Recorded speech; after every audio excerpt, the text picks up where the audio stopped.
seperti di tempat saya, Bu. Ini Masih hujan di sana, Pak? Ini sudah reda, Bu.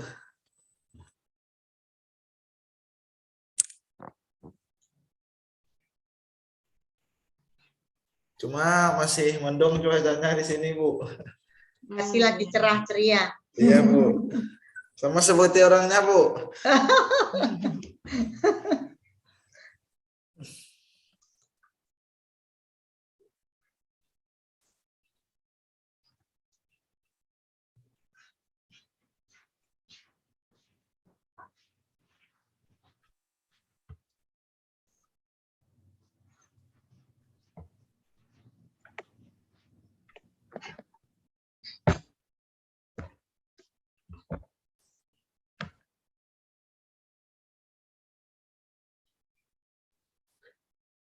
Alhamdulillah ini juga sudah bergabung Ibu Darmayanti. Halo, Ibu.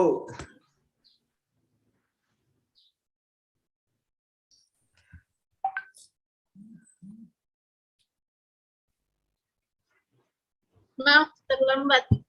Oh ya, Bu, nggak apa-apa, Bu. Ini belum lagi mulai, Bu.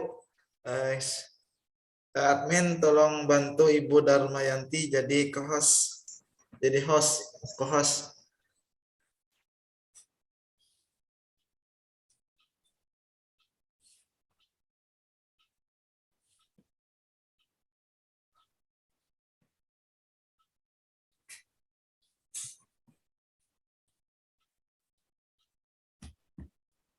Apa kabarnya, Bu?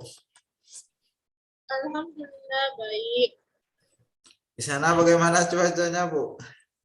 Pak? Cuacanya Lagi tidak jelas karena lagi hujan deras di Sulawesi. Oh ya, Bu. Di tempat saya masih mendung, Bu. Cuma pagi tadi hujan juga, Bu. Sulawesi lagi diguyur hujan hari ini. Ya, Bu. Coba, Bu.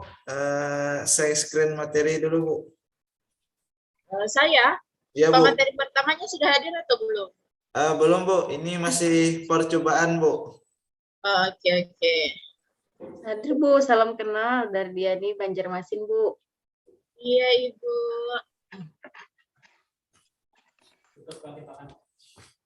Oke, sudah terlihat. Ini lagi, oh ya, sudah terlihat, Bu. Coba full screen, Bu.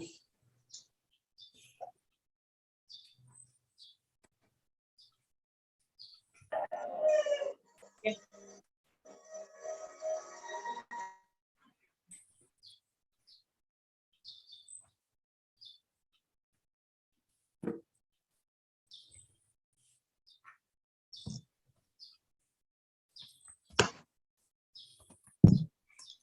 Daerah lain aman, tidak terguyur hujan, atau sama juga dengan Sulawesi yang sama-sama diguyur hujan beberapa hari ini?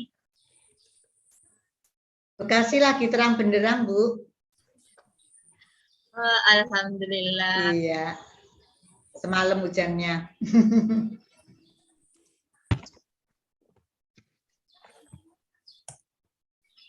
Tapi kadang biasanya lagi terang gitu, tak tahu mulai meredup.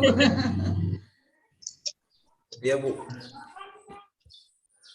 Cuaca susah diprediksi beberapa waktu belakangan ini.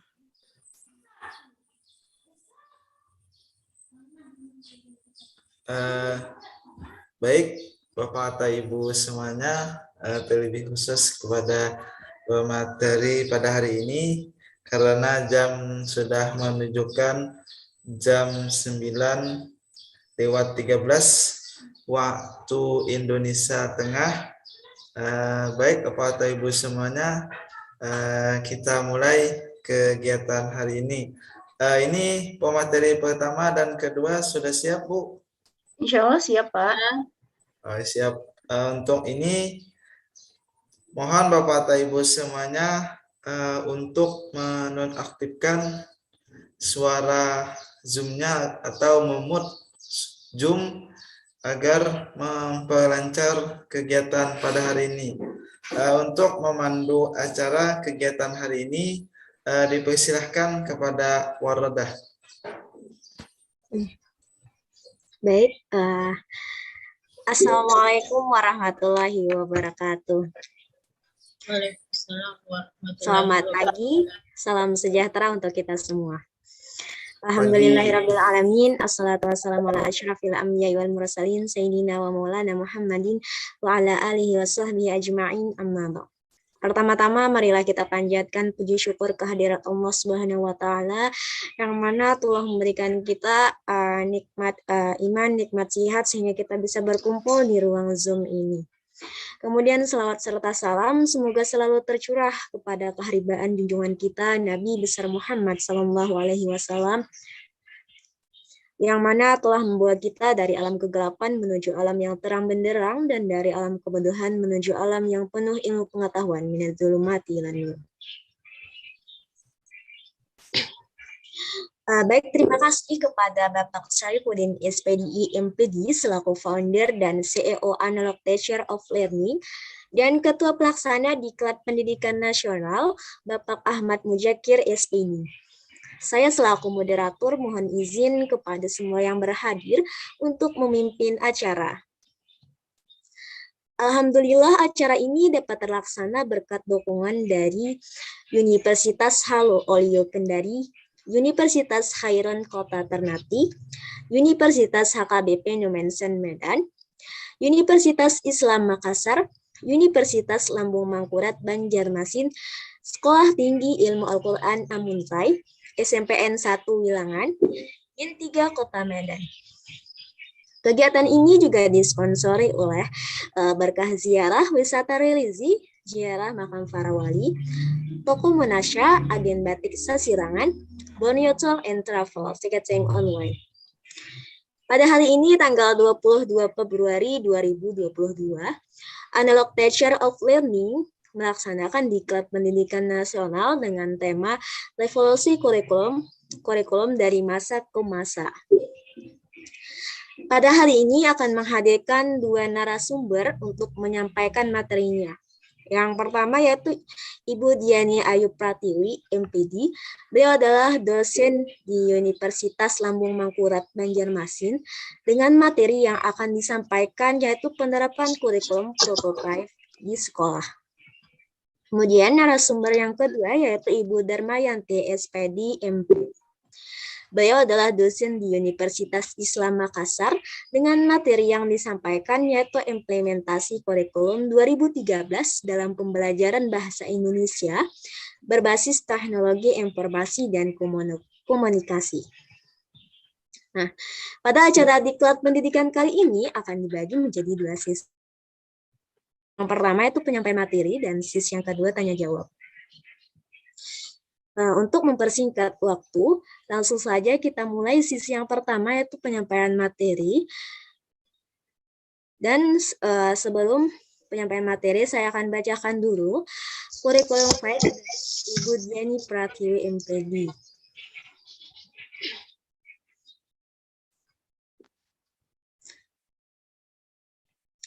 Nama lengkap beliau, Diani Ayu Pratiwi MPD. Riwayat pendidikan S1 di Universitas Lambung Mangkurat, S2 di Universitas Negeri Malang.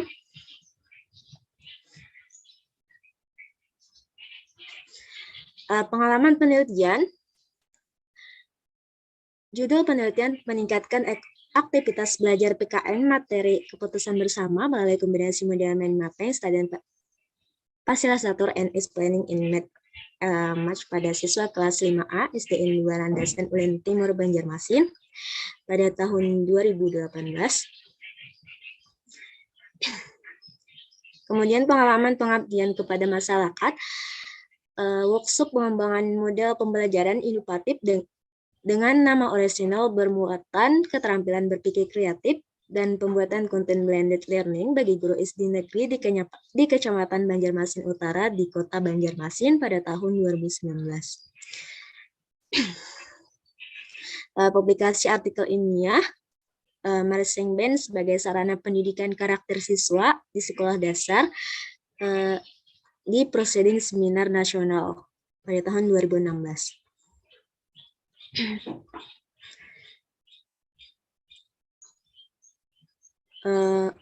Karya buku yang pertama prosa dan fiksi drama pada tahun 2021 terbit di Sipi Media Indonesia, dan Ibu Diani Pratiwi ini menulis karya buku 10 buku dalam 5 tahun terakhir ini. Baik, mungkin itu saja penyampaian Sipi. Dan selanjutnya saya persilahkan kepada Ibu Diani Pratiwi, IMPD, untuk menyampaikan materi pada hari ini, yaitu tentang penerapan kurikulum prototipe di sekolah. Dipersilahkan. Oke, baik. Terima kasih banyak Saudari Wardah selaku moderator pada kegiatan pada hari ini. Sebelumnya saya izin share screen. Bapak Ibu ya.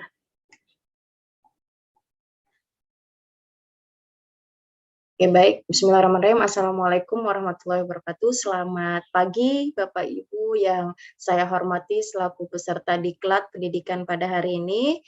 Sebelumnya saya ucapkan juga kepada founder Analog Teacher of Learning serta seluruh panitia yang sudah menyelenggarakan kegiatan hari ini, Bapak Ibu sekalian guru-guru yang ada di seluruh Indonesia yang pada hari ini bisa berkesempatan bertemu bersama berbagi informasi. Sebelumnya saya Diani Ayu Pratiwi seperti yang sudah disampaikan oleh moderator tadi, di sini hanya ingin berbagi informasi Bapak Ibu, bukan berarti saya sebagai narasumber utama. Jadi saya di sini kita sama-sama saling diskusi dan berbagi. Kalau jika kiranya ada hal yang kurang sesuai apa yang saya dapatkan, silahkan juga dikonfirmasi.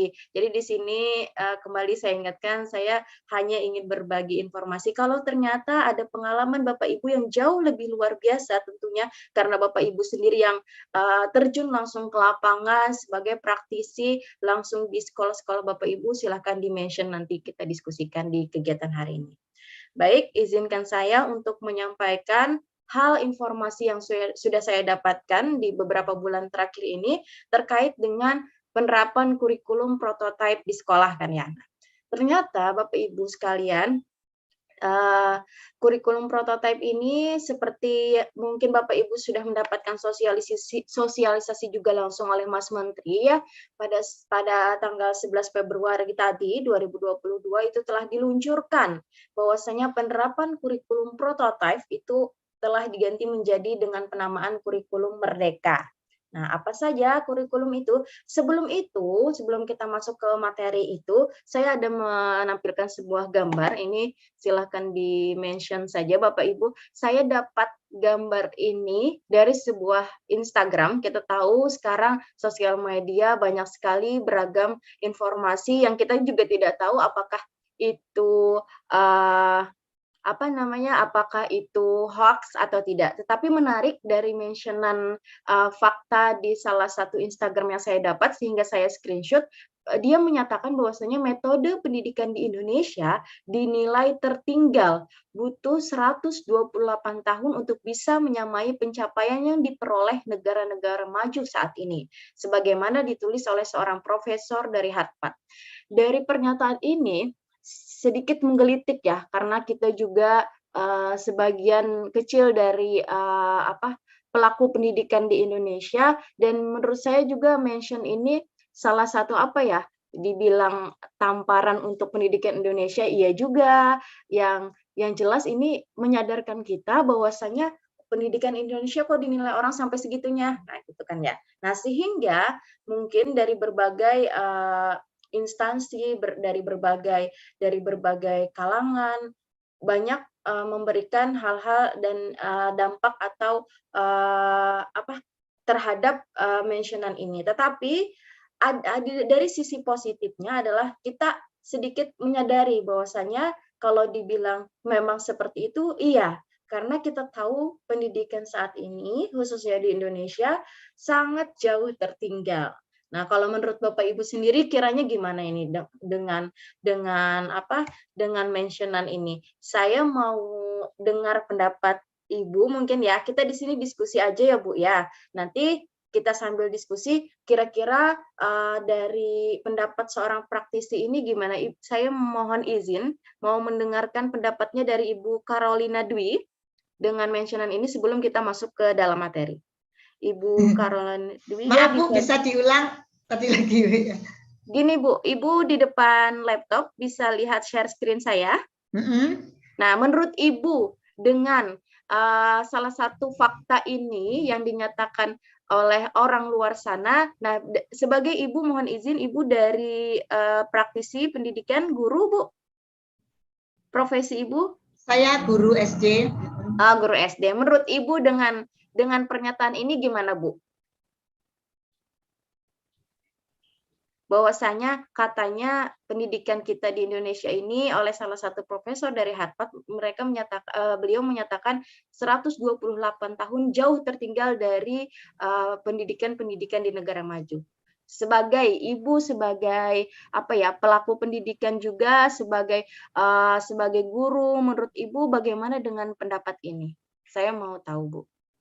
Ya, baik. Terima kasih untuk kesempatannya. Mohon maaf ya Bu kalau seandainya nanti ada salah-salah kata. Tidak apa-apa Ibu, kita di sini saling berbagi. Jadi menurut pendapat saya ya sebenarnya sih ya tidak terlalu benar ya Bu ya, karena memang sebagian kecil kalau saya perhatikan memang kita pernah lihat bahwa keadaan semacam ini ada, tapi sebagian besar kalau kita perhatikan juga di sekolah-sekolah lain yang mempunyai pendidikan yang bagus dan anak-anaknya pun khususnya mungkin untuk usia SMA, SMK ya, tapi banyak yang tidak melakukan tindakan seperti ini. Jadi kalau menurut saya sih, menurut saya pribadi ya Bu ya, ya tidak sesuai lah saya karena menurut saya ini hanya sebagian kecil, jadi tidak sebagian besar. Terima kasih. Baik, terima kasih banyak Ibu atas pendapatnya. Saya minta satu lagi pendapat dari, terima kasih Ibu Caroline. Mohon maaf, Ibu kelas berapa Bu ngajarnya Bu? Ya Ibu, perkenalkan saya Ibu Caroline yang biasa dipanggil Ibu Carol. Saya mengajar di SDN Pejuang 5, mengajar kelas 5 SD. Di daerah mana Ibu? Di daerah Bekasi Bu. Oh, ya. Bekasi. Ya, ini 3 tahun lagi saya pensiun. Oh, luar biasa semangat Ibu sudah bisa masih semangat untuk belajar, mencari informasi, dan dengan seusia Ibu masih bisa mengupdate kegiatan atau hal-hal yang seperti ini kan luar biasa menurut saya. Saya juga belum tentu nanti dengan kebetulan seperti Ibu ada kesempatan di rumah jadi saya manfaatkan dengan sebaik-baiknya. Oh baik Ibu, terima kasih Ibu. Saya mau mendengarkan sambil satu belajar lagi pendapat dari Ibu, dari guru SMA Belah Batu, Nimedi Yulia ya. Mohon izin Ibu bisa mendengarkan suara saya? Maaf Bu, bisa saya dengarkan. Oke. Saya mau minta pendapat dan pandangan Ibu selaku guru SMA ya Bu, nggih? Ya. Nah, dengan mentionan ini menurut Ibu bagaimana? Maaf ya Bu, sebelumnya kalau ada salah-salah tolong juga diperbaiki. Iya, enggak apa-apa. Pandangan saya, metode pendidikan yang diterapkan di Indonesia itu sebenarnya secara teorinya sudah bagus, cuma di sini yang sulitnya itu adalah penerapannya Bu. Penerapannya yang bagi saya, kalau secara metode itu udah bagus, yang sulit itu adalah penerapannya kepada siswa-siswa di sekolah seperti itu Bu. Terima kasih, itu aja yang bisa saya tambahkan. Ya baik, terima kasih banyak Ibu sudah berkenan untuk bergabung diskusi bersama kita. Baik, saya lanjutkan ya Bapak Ibu. Jadi dari pendapat Bapak Ibu tadi, khususnya Ibu Caroline tadi menyatakan mungkin tidak semua, karena kita juga tahu Indonesia ini beragam ya Bapak Ibu, dari Sabang sampai Merauke dengan berbagai pendidikan, program pendidikan sama yang sudah diluncurkan oleh Menteri, misalnya Menteri Pendidikan. Hanya saja proses pelaksanaannya ini sangat berpengaruh terhadap bagaimana lingkungan geografis juga mempengaruhi, bukan ya Bapak Ibu ya? Lingkungan geografis, bagaimana cara guru mengajar, sampai nanti bagaimana pengimplementasian kurikulum di sekolah-sekolah tersebut. Sehingga ternyata alhamdulillah pada tahun ini kita sudah banyak sekali program Kampus Merdeka, Merdeka Belajar, sampai ke episode 15. Nah, ini kita lanjutkan. Nah, ini terkait dengan kebijakan dan peraturan Kementerian Pendidikan Kebudayaan, Riset dan Teknologi. Kita bisa lihat di slide saya ada 3 option dalam implementasi kurikulum sebelum kita masuk ke dalam kurikulum prototipe tadi. Nah, kurikulum ini 5 tahun terakhir kita menggunakan kurikulum 2013. Kita tahu sejak 2013 dulu hadirnya kurikulum ini pun penuh pro dan kontra. Saya ingat dulu waktu pertama kali kurikulum 2013 diluncurkan itu saya masih kuliah S1 dan itu baru lulus ya. Jadi banyak pro dan kontra khususnya para guru-guru yang berada di daerah juga. Jadi pemerataannya itu juga memang perlu waktu. Sehingga sampailah kurikulum 2013 yang sudah diimplementasikan sampai saat ini. Namun karena adanya sebuah wabah penyakit yang mengharuskan kita untuk sekolah di rumah, untuk belajar dari rumah, sehingga didapatlah fakta di lapangan bahwasanya sangat menurun drastis terkait dengan pendidikan di Indonesia itu sendiri. Sehingga pemerintah menghadirkan lagi kurikulum darurat. Kurikulum darurat ini hadir untuk penyederhanaan kurikulum 2013 agar pembelajaran yang terjadi saat ini dengan keterbatasan yang ada, tidak bisa full 100% sekolah tatap muka, begitu juga kemampuan peserta didik yang sangat menurun drastis, sehingga hadirlah kurikulum darurat ini. Kurikulum darurat ini sebagai salah satu bentuk upaya pemerintah untuk memberikan inovasi kepada kurikulum 2013 yang disederhanakan. Sampai di tahun 2021, kemudian muncullah istilah kurikulum prototipe. Nah, kurikulum darurat tadi diimplementasikan diterapkan sejak 2020 selama masa pandemi COVID. Nah, 2021 hadirlah nama baru lagi, yaitu kurikulum prototipe. Kurikulum prototipe ini merupakan kurikulum berbasis kompetensi untuk mendukung pemulihan pembelajaran dengan menerapkan pembelajaran berbasis project atau project-based learning. Namun, seiring berjalannya waktu, full di 2021 ini diimplementasikan oleh 2.500 sekolah yang ada di Indonesia. Data ini didapatkan dari sosialisasi kementerian.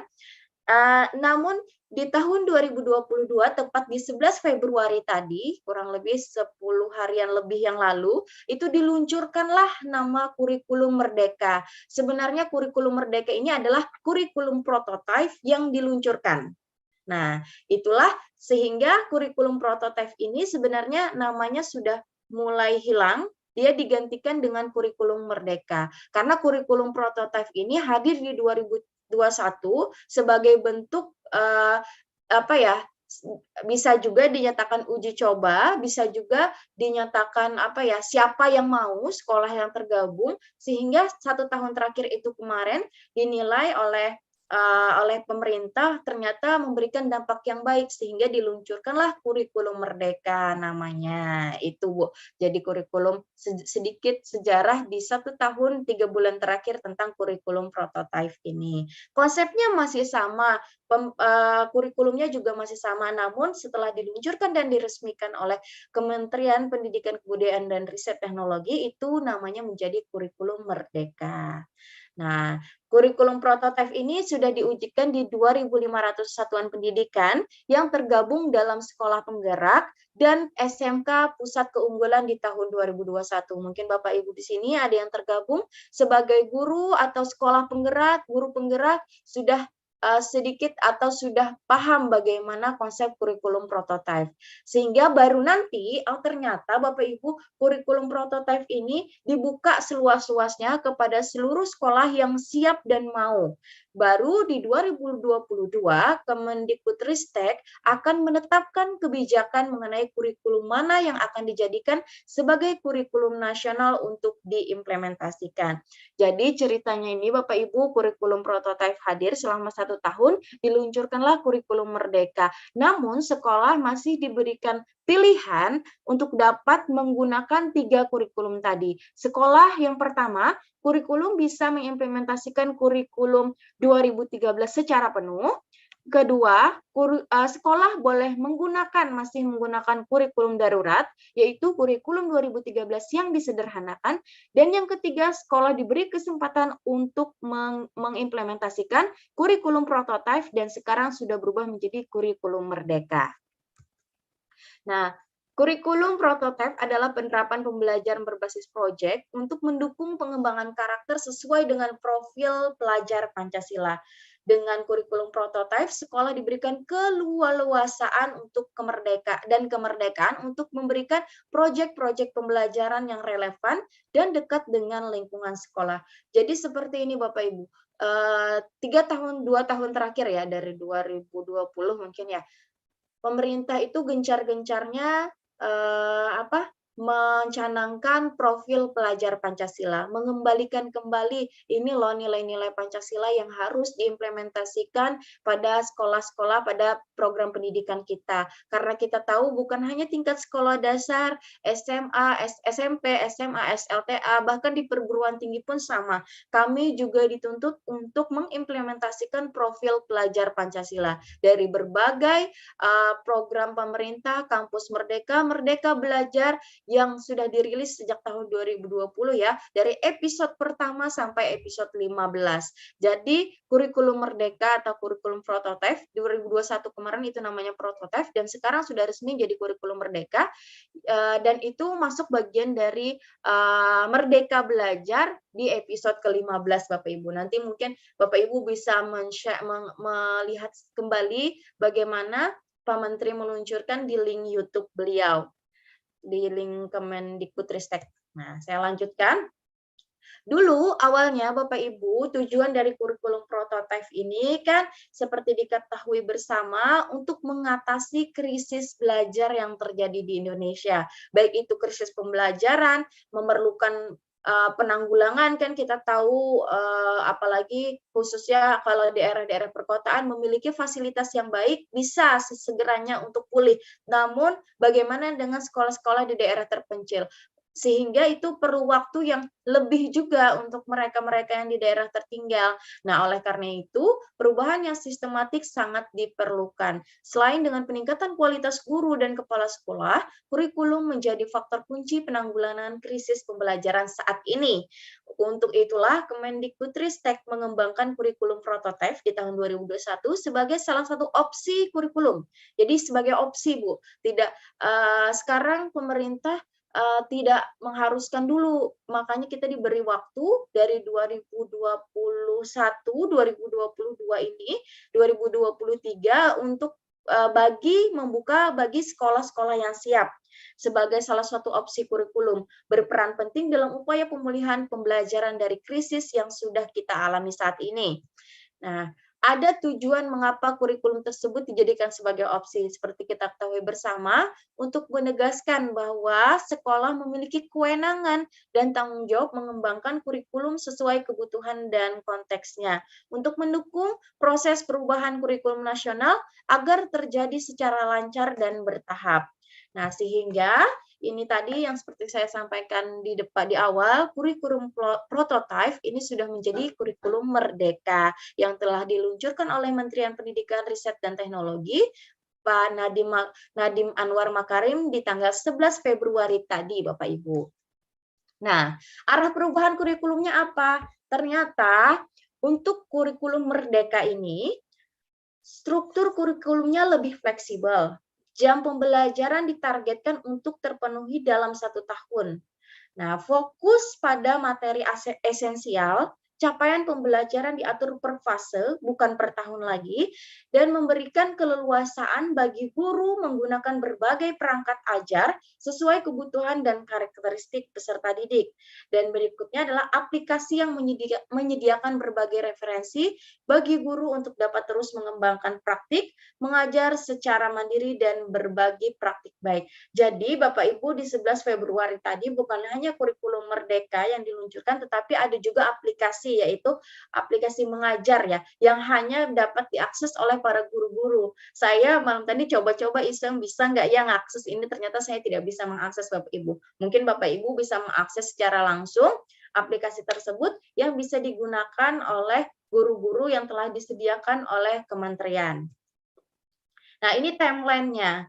Kita 2021 dihadirkan kurikulum prototipe. 250 yang sudah bergabung menggunakan kurikulum ini, yaitu bagi sekolah penggerak, SMK pusat unggulan, lanjut lagi, namun di 2021 masih tetap diberikan 3 pilihan, menggunakan kurikulum 2013 secara penuh, kurikulum darurat, atau kurikulum merdeka. Nah, 2022 peluncuran kurikulum merdeka, ini tadi 2021 masih kurikulum prototipe ya. Pelaksanaan di tahun 2022 peluncuran kurikulum merdeka dibuka Bapak Ibu sampai tanggal 31 Maret ini bagi sekolah yang mau ikut berpartisipasi mengimplementasikan kurikulum merdeka ini. Jadi kebijakan ini adalah bebas, tidak dipaksa. Sekolah boleh memilih dari 3 kurikulum ini.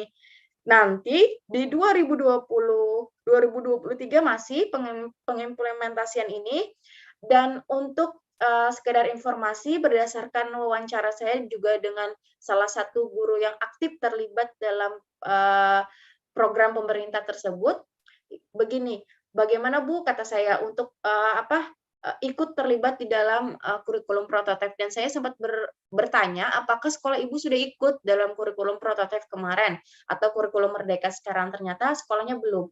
Karena salah satu syaratnya itu tidak ada syarat untuk administrasi. Syaratnya hanya kepala sekolah. Jadi yang dites bikin esai, bikin portofolio, mungkin ya saya kurang tahu juga tesnya, itu hanya kepala sekolah. Jadi kepala sekolah yang mendaftarkan dan kepala sekolah yang merasa siap sekolahnya untuk diikutkan di kurikulum merdeka ini. Sebenarnya kurikulum merdeka ini memberikan keleluasaan Bapak Ibu kepada sekolah Bapak Ibu.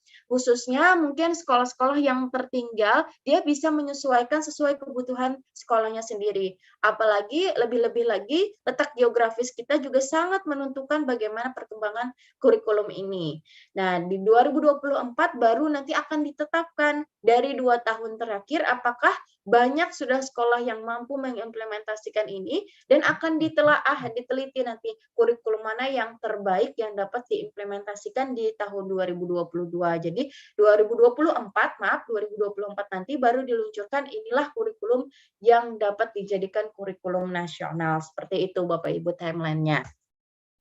Nah, adapun keunggulan, ini saya kutip langsung dari Mas Menteri, bahwasanya keunggulan dari kurikulum merdeka ini, yang pertama lebih sederhana dan mendalam. Kita tahu proses pembelajaran saat ini, khususnya sekolah dasar ya, saya dulu juga pernah 1 tahun ya kurang lebih saya di sekolah dasar, itu banyak sekali kan ya Bapak Ibu, apalagi Bapak Ibu yang praktisi langsung yang setiap hari bertemu dengan materi, bertemu dengan materi yang begitu banyak tuntutannya, namun alokasi waktu yang disediakan sangat sedikit. Tidak menutup kemungkinan yang terjadi adalah keterlambatan, kegagalan, ketidakberhasilan. Nah, inilah mungkin salah satu dasar diluncurnya kurikulum merdeka untuk dibuat lebih sesederhana mungkin, namun lebih mendalam. Sehingga apa yang diharapkan dari tujuan pembelajaran atau tujuan kurikulum itu dapat tercapai. Tidak lagi seperti dulu, meluas, melebar, banyak materinya, kontennya banyak, namun diserapnya sedikit. Sekarang Mas Menteri lebih mengharapkan lagi kurikulumnya lebih sederhana, tidak lagi guru sebagai administrator. Maksudnya itu administrator guru sudah diminimalisir oleh Mas Menteri kan, telah hadir juga di tahun-tahun yang lalu kurikulum RPP yang sederhana itu sudah diharapkan untuk meminimalisir pekerjaan guru juga agar supaya guru dapat lebih fokus, sehingga lebih sederhana, keunggulannya lebih sederhana dan mendalam, fokus pada materi esensial dan pengembangan, pengembangan kompetensi peserta didik pada fasenya belajar menjadi lebih mendalam, bermakna dan tidak terburu-buru serta menyenangkan yang diharapkannya. Ini salah satu keunggulan dari kurikulum merdeka. Kita lanjut. Nah, keunggulan kedua adalah lebih merdeka. Istilah lebih merdeka ternyata diimplementasikan oleh Mas Menteri itu agar tidak ada kekangan, tidak ada keharusan, tidak ada tuntutan yang diberikan secara langsung kepada guru-guru sehingga baik itu guru, peserta didik diberikan keleluasaan untuk memilih. Peserta didik tidak ada program peminatan di SMA. Peserta didik memilih mata pelajaran sesuai minat dan bakat serta aspirasinya. Itu kalau untuk SMA. Jadi Bapak Ibu mungkin di sini yang guru-guru SMA, kemungkinan untuk kurikulum Merdeka ini tidak kemungkinan lagi, tidak ada lagi program peminatan, maksudnya tidak ada lagi jurusan IPA, IPS, tetapi peserta didik lebih dileluasakan mereka mau materi pembelajaran apa, mau bakatnya apa, mau aspirasinya apa. Karena itulah salah satu yang kita ketahui kelemahan kelemahan pendidikan Indonesia ya.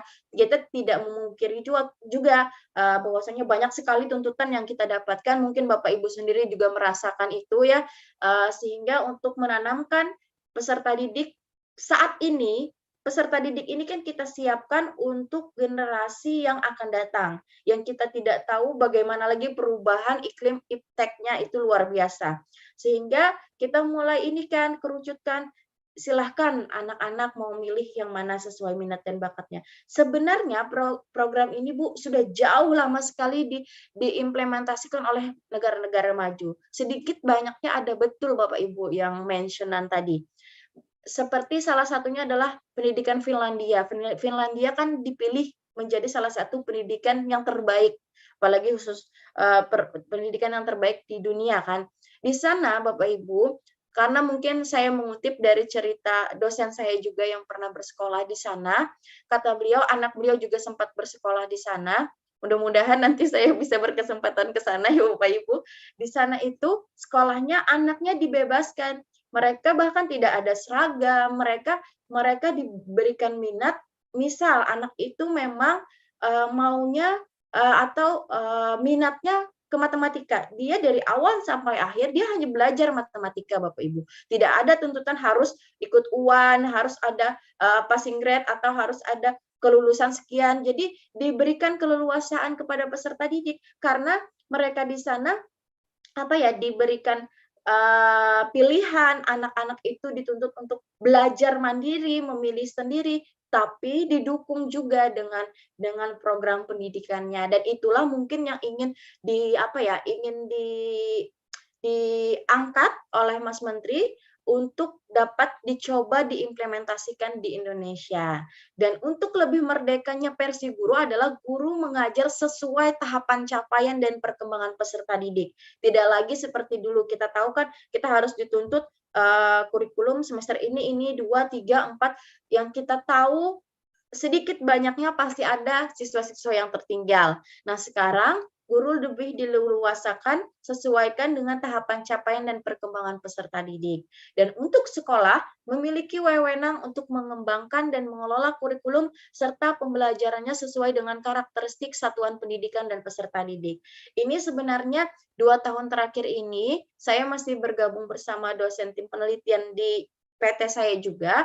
Kami fokus untuk meneliti bagaimana bahan ajar siswa SD, khususnya karena di daerah saya, Bapak Ibu, di Banjarmasin, Kalimantan Selatan pada umumnya adalah yang Bapak Ibu sering dengar wilayah 1000 sungai kan. Nah, kami mengangkat untuk mengembangkan sebuah bahan ajar berbasis kearifan lokal, berbasis masyarakat pinggiran sungai. Jadi kami mencoba di 1 tahun terakhir kemarin sudah berhasil 1 buku cuma 1 tema. Nah, karena ini kurikulum Merdeka baru hadir, sepertinya ini kami akan mix lagi bagaimana kami bisa memasukkan aspek kurikulum Merdeka yang diharapkan oleh kementerian di dalam buku tersebut. Jadi buku tersebut Bapak Ibu kami rancang sebagai buku SD, cuma 1 tema, kami uji cobakan. Buku itu kontennya khusus kearifan lokal, tetapi tidak meninggalkan tujuan pembelajaran yang diharapkan kurikulum. Nanti kalau bisa saya share, saya coba share screen. Jadi materi-materinya itu Bapak Ibu, tim penelitian kami bersama mahasiswa saya juga, kami mengemasnya. Konsep materinya itu, kontennya itu full kearifan lokal.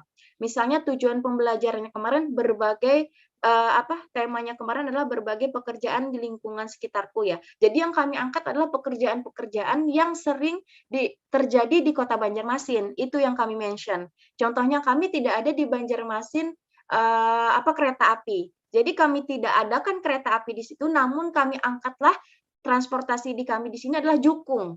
Mungkin Bapak Ibu yang tahu perahu. Nah, kami kan karena daerah sini adalah daerah pinggiran sungai, tidak sedikit sekolah tepat di pinggiran sungai, sehingga kami angkatlah transportasi itu di dalamnya misalnya. Jadi seperti itu konsep bukunya. Ternyata buku ini sesuai dengan kurikulum yang saya dengar, kurikulum Merdeka yang diharapkan Mas Menteri seperti ini, dan sekolah juga diberikan wewenang untuk mengembangkan sendiri konsep kurikulum sesuai dengan sekolahnya masing-masing. Dan buku tersebut yang saya desain itu bersama teman-teman ternyata mendapatkan positif dari guru-guru yang menjadi objek penelitian kami. Ternyata kata Bapak Ibu guru di tempat tersebut, tidak ada Bu sebelumnya buku yang memang mengangkat ini, padahal kita harus menanamkan kesadaran, pertama kita harus menanamkan kesadaran akan lingkungan sekitar kita kan kepada peserta didik. Kita bisa mengangkat pembelajaran berbasis project based learning itu berdasarkan lingkungan peserta didik Bapak Ibu. Tidak lagi kita dituntut, misal ya Bapak Ibu, kami di Banjarmasin tidak ada kereta api, tetapi kami kekeh mengajarkan kereta api ke anak-anak SD khususnya. Dia hanya bisa melihat boleh dari video tutorial, tetapi dia melupakan bahwasanya di Banjarmasin juga ada yang namanya transportasi jukung yang kami kenal, atau perahu mungkin dalam bahasa Indonesianya. Jadi seperti itulah yang kita akan tumbuhkan di dalam buku tersebut untuk menanamkan rasa memiliki daerahnya, untuk menanamkan dan memberikan kesadaran bahwasanya ini lingkungan kami yang harus kita cintai, seperti itu Bu. Dan ini ternyata mentionnya sesuainya dengan kurikulum Merdeka. Mudah-mudahan nanti di tahun ini kami coba usulkan lagi, masih dalam konsep pengembangan bahan ajar, tetapi objek kami masih di lingkungan lahan basah atau pinggiran sungai.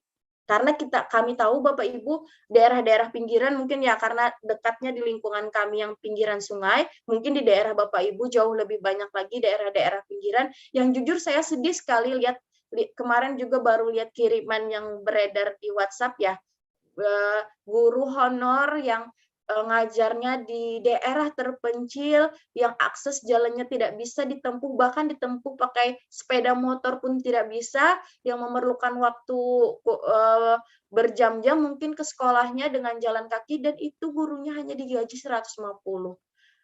Itu sangat meriskankan sebenarnya bagi dunia pendidikan, dan itu mudah-mudahan bisa termention juga kementerian. Menurut saya sih pasti nyampe ya kalau berita-berita tersebut, dan mudah-mudahan ada timbal baliknya untuk guru-guru sekarang. Tidak dia memang honor tapi seperti seperti itulah diperlakukannya. Mudah-mudahan itu bisa diangkat nanti oleh kementerian untuk dapat diperbaharui bagi guru-guru yang daerah terpencil. Itu masih gurunya. Bagaimana guru-gurunya bisa mengajar dengan internet? Kita tahu di Indonesia belum sama rata internetnya. Nah, akhirnya kemarin masih yang peluncuran ini dari Mas Menteri, selain adanya yang aplikasi, mungkin guru-guru yang di sekolah di daerah perkotaan bisa mengakses itu. Untuk daerah pinggiran, bagi sekolah yang siap itu akan difasilitasi dengan flash disk, katanya seperti itu, Bapak Ibu. Nah, kita lanjut ya Bapak Ibu, inilah salah satu keunggulan kurikulum Merdeka. Nah, keunggulan berikutnya adalah lebih relevan dan interaktif. Kurikulum Merdeka sangat mengharapkan pembelajaran melalui kegiatan proyek memberikan kesempatan lebih luas kepada peserta didik untuk secara aktif mengeksplorasi isu-isu aktual, misalnya lingkungan, kesehatan lainnya, untuk mendukung perkembangan karakter dan kompetisi pelajar Pancasila. Ini tadi yang perlu kita sadarkan mulai dari sekarang Bapak Ibu. Kita tidak tahu perkembangan zaman itu semakin pesat, semakin besar. Kita sadari kita belajar di masa lalu ya Bapak Ibu. Saya pun adalah hasil produk pembelajaran masa lalu. Mungkin dulu saya sempat belajar programnya kurikulum KTSP. Bahkan kurikulum 2006 ya dulu itu. Nah, inilah cetakan kurikulum kita sekarang. Nah, tetapi sekarang ini kita sadar kita mengajarkan orang yang dulu kita kurikulumnya berbeda. Tapi kita menyiapkan peserta didik untuk yang tahun berikutnya dan kita juga tidak tahu nanti itu program kurikulum atau program tuntutan masyarakat 4.0 yang kita kenal saat ini itu seperti apa. Sehingga makanya ada istilah kita kan selalu belajar dan selalu upgrade. Karena kita tahu apa ilmu pengetahuan dan teknologi itu semakin maju berkembang. Kalau kita tetap diam di tempat, maka kita akan tergilas oleh zaman. Kalau kita tetap stay di tempat, tidak mengupgrade apapun, maka kita sendiri akan tertinggal, jauh tertinggal dari negara-negara di luar sana. Seperti itu. Ini mungkin yang lebih relevan dan interaktif. Jadi 3 aja Bu keunggulan kurikulum ini, namun lebih dalam dan lebih meluas. Ini mungkin kerangka dasarnya aja ya Bu ya, administratif kita tahu mereka meminta dari tujuan pendidikan nasional nanti profil pelajar Pancasilanya apa, kompetensi lulusan, tapi ini lebih dalam ininya. Cuman saya menchapter inilah mungkin salah satu panduan dalam penyusunannya nanti ada struktur kurikulum, capaian pembelajaran dan asesmen. Dan di sini yang bagian ini disesuaikan dengan disesuaikan dengan sekolah masing-masing. Nah, ternyata kan mereka juga minta buku teks pembelajaran, bahan ajar, modul pembelajaran, dan proyek profil Pancasila. Tapi ini kalau tidak salah disediakan di aplikasi itu juga Bapak Ibu. Mereka minta lebih fleksibel, visi misi, satuan pendidikan, dan konteks dalam kebijakan lokal. Itu disesuaikan dengan kebijakan lokal masing-masing. Mungkin lebih kepada otonomi daerah ya Bapak Ibu ya. Nah, ininya aja secara administratif. Dan ini program penyusunan kurikulum operasionalnya. Nah, ini mobile tadi Bapak Ibu, ada Merdeka Mengajar, nanti bisa diinikan. Dan jangan lupa kalau sekolah yang mau siap, pendaftarannya sampai 31 Maret ini untuk bergabung menjadi Sekolah Merdeka.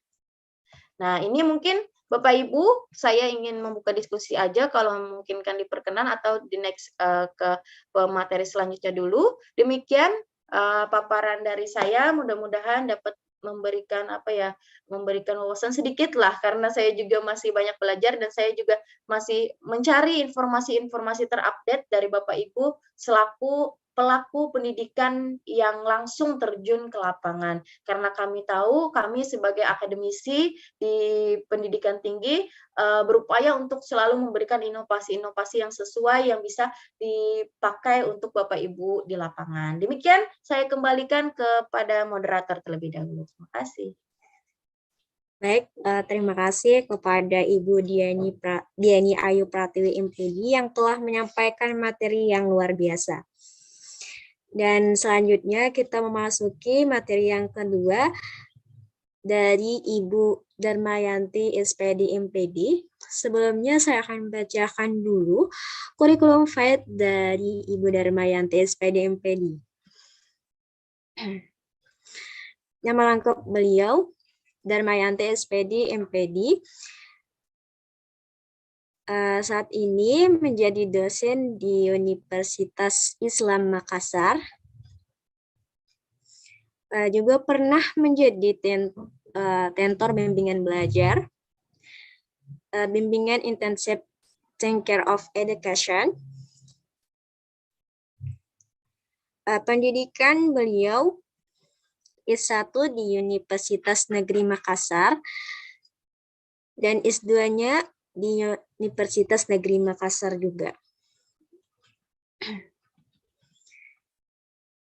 Baiklah, untuk selanjutnya dipersilakan kepada Ibu Darmayanti SPD MPD untuk menyampaikan materi tentang implementasi kurikulum 2013 dalam pembelajaran bahasa Indonesia berbasis teknologi informasi dan komunikasi. Dipersilahkan. Baik, terima kasih atas kesempatan yang diberikan oleh moderator. Saya share ya.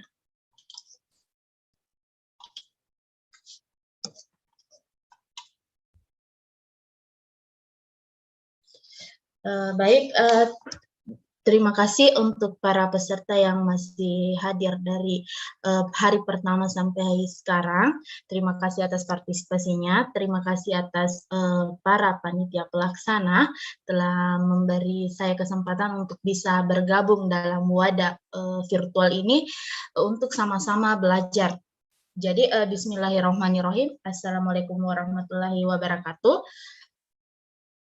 Salam lintas agama. Jadi adapun judul dari materi yang akan saya bawakan pada diklat hari ini yaitu implementasi kurikulum 2013 dalam pembelajaran bahasa Indonesia berbasis teknologi dan komunikasi.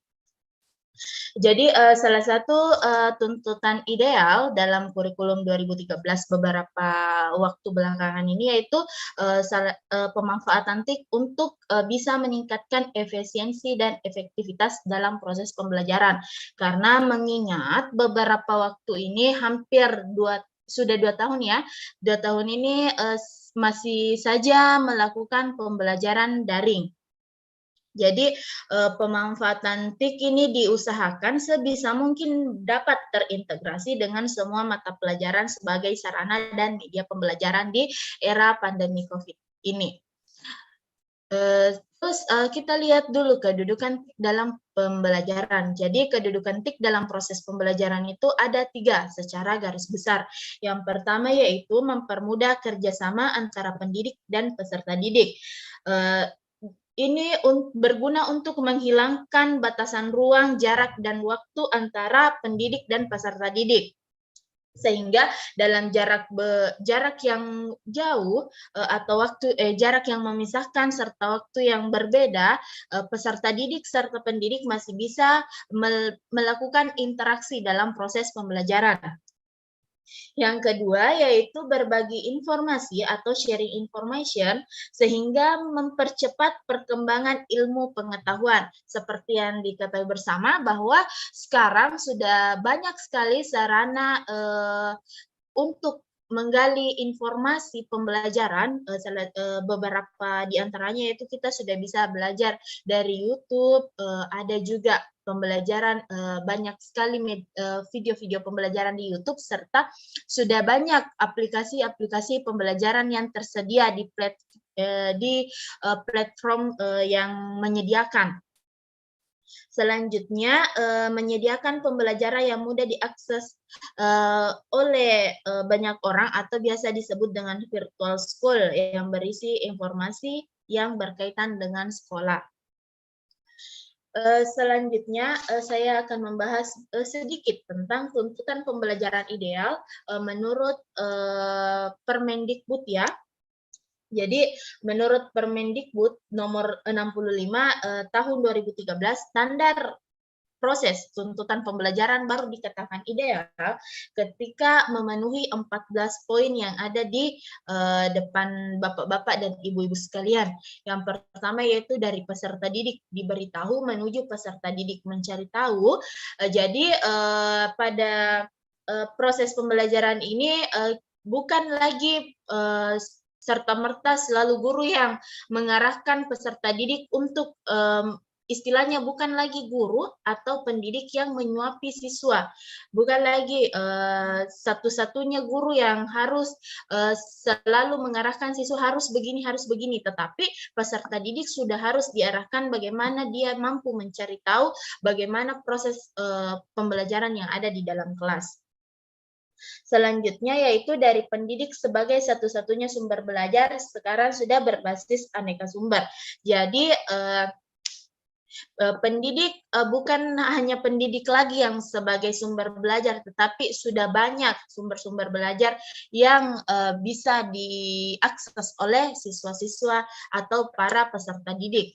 Yang ketiga yaitu dari pendekatan tekstual menuju pendekatan proses. Yang keempat, dari pembelajaran berbasis konten menuju pembelajaran berbasis kompetensi. Yang kelima, dari pembelajaran parsial menuju pembelajaran terpadu. Yang keenam, dari pembelajaran yang menekankan jawaban tunggal menuju jawaban multidimensi. Poin ketujuh, dari pembelajaran verbalisme menuju pembelajaran aplikatif. Yang kedelapan, peningkatan dan keseimbangan antara hard skill dan soft skill. Jadi antara pengetahuan dan keterampilan itu harus seimbang.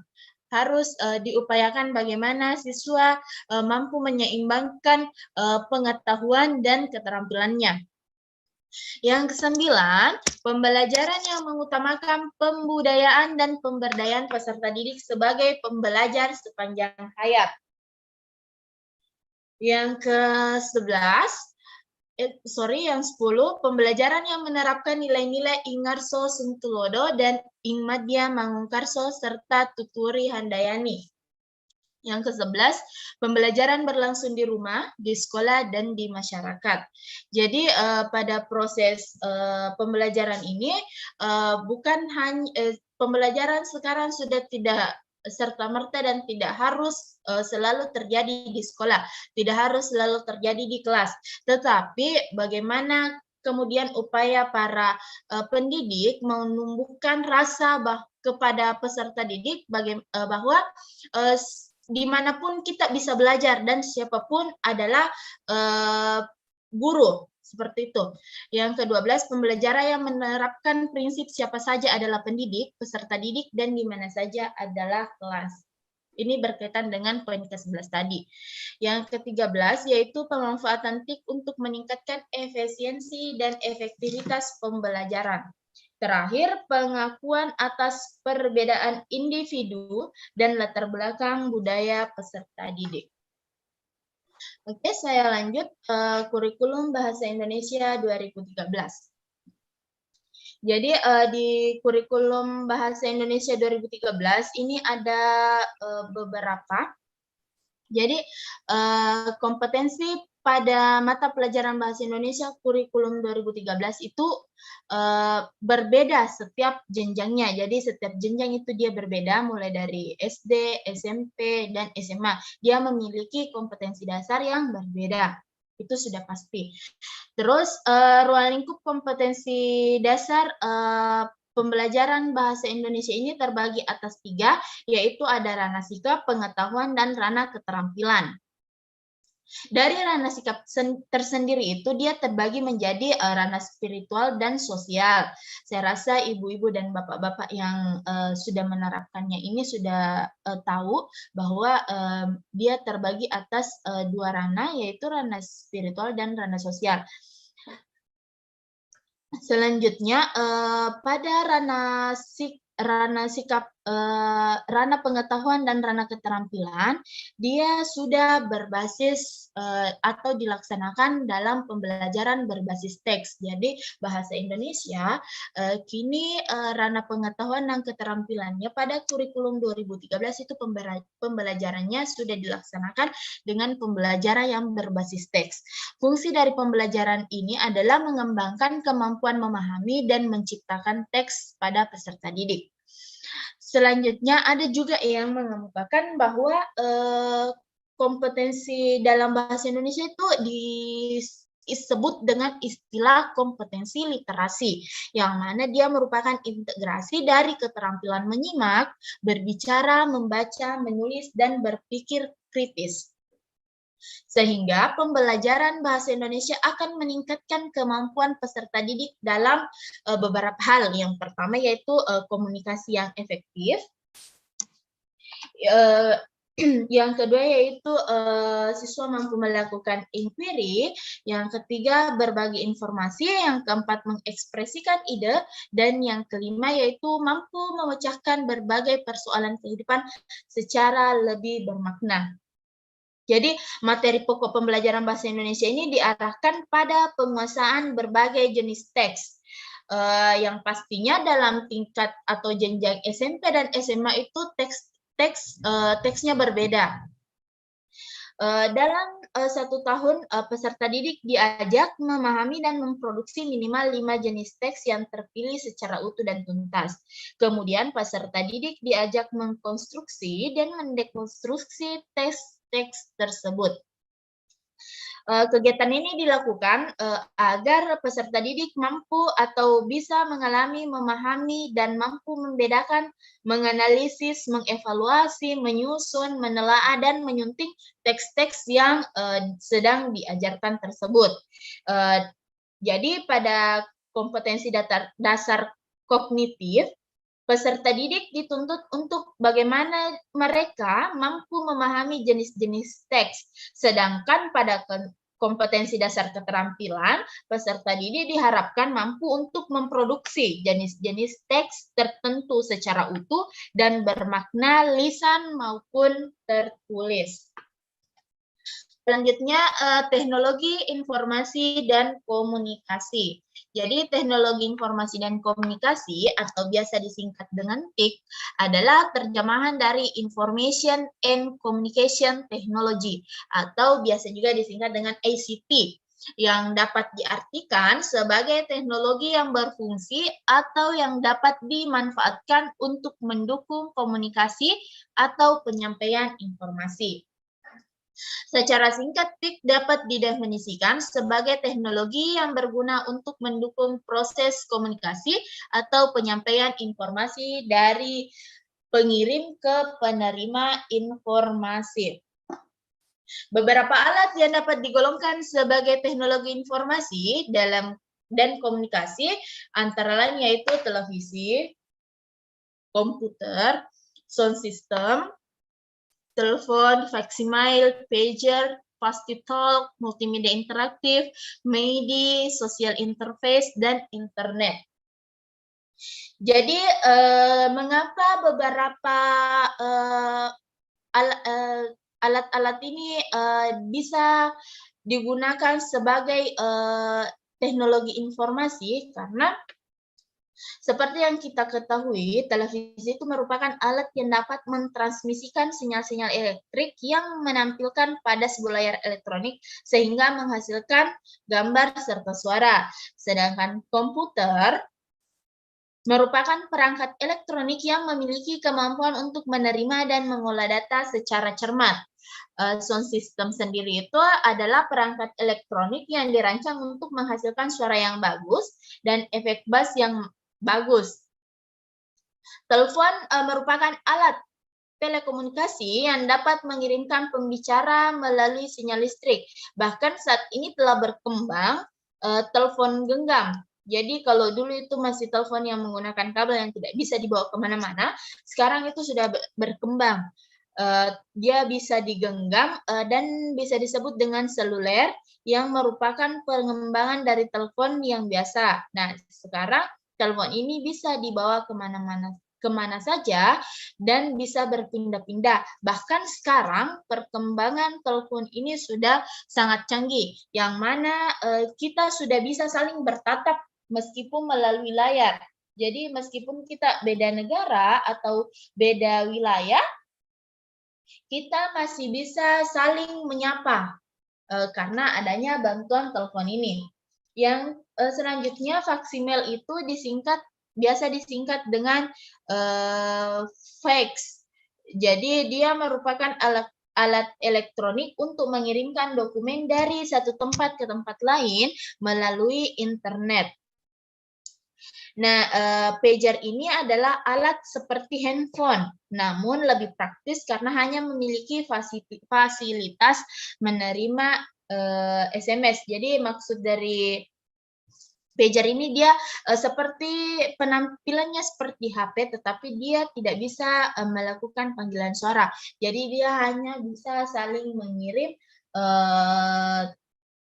SMS seperti itu. Dia hanya bisa menerima pesan, tidak bisa melakukan panggilan suara. Nah, yang dimaksud dengan fast-talk ini adalah alat bicara yang ukurannya kecil, yang cara pemakaiannya bergantian dengan lawan bicara. Kalau bisa didefinisikan, ini fast-talk ini kayak semacam alat untuk alat berbicara yang seperti mic, tapi ukurannya lebih kecil dari mic, yang biasa digunakan pada reporter pada saat melakukan siaran langsung. Selanjutnya yaitu multimedia interaktif adalah teknologi yang memadukan dua media atau lebih seperti teks, grafik, audio, gerak, video statis atau animasi sehingga dia bisa menjadi aplikasi berbasis komputer. Kalau MIDI dia singkatan dari Musical Instrument Digital Interface atau interface instrumen musik yang memungkinkan pengguna untuk mengakses melalui komputer sehingga menghasilkan suara yang lebih baik. Nah, selanjutnya social interface. Social interface ini merupakan media yang menyediakan fasilitas untuk berinteraksi antara manusia dengan komputer secara lebih intuitif dan mudah melalui tulisan, suara, sentuhan, gerak mata, serta bahasa tubuh. Terakhir yaitu internet. Jadi kependekan dari internet adalah internet adalah kependekan dari internet world, yaitu sebuah sistem informasi global yang berbasis komputer yang terdiri atas beberapa jaringan komputer yang saling berhubungan. Jadi seiring dengan perkembangan teknologi ini atau TIK, dia sudah didukung dengan sistem komputer jaringan yang memungkinkan orang untuk berkomunikasi secara tatap muka dan mendengar suara secara langsung, walaupun mereka berada di tempat yang berbeda. Jadi dengan TIK ini penyampaian informasi dapat dilakukan secara langsung dan tidak langsung antara komunikator dan komunikan. Selanjutnya, prinsip-prinsip integrasi TIK dalam pembelajaran. Jadi, ada 9 prinsip integrasi TIK dalam proses pembelajaran. Yang pertama yaitu aktif. Jadi, siswa dimungkinkan dapat terlibat aktif dalam proses pembelajaran yang menarik dan bermakna. Yang kedua yaitu konstruktif. Konstruktif ini memungkinkan siswa dapat menggabungkan ide-ide baru ke dalam pengetahuannya lebih yang telah dimiliki sebelumnya untuk memahami makna atau keingintahuan dan keraguan yang selama ini ada dalam benaknya. Selanjutnya yaitu kolaboratif. Jadi di poin ketiga ini siswa diharapkan atau dimungkinkan siswa dalam suatu kelompok atau komunitas yang saling bekerja sama, berbagi ide, sarana, atau pengalaman menasehati dan memberi masukan untuk sesama anggota kelompoknya. Yang keempat yaitu antusias. Antusias ini memungkinkan siswa dapat secara aktif dan antusias berusaha untuk mencapai tujuan yang diinginkan.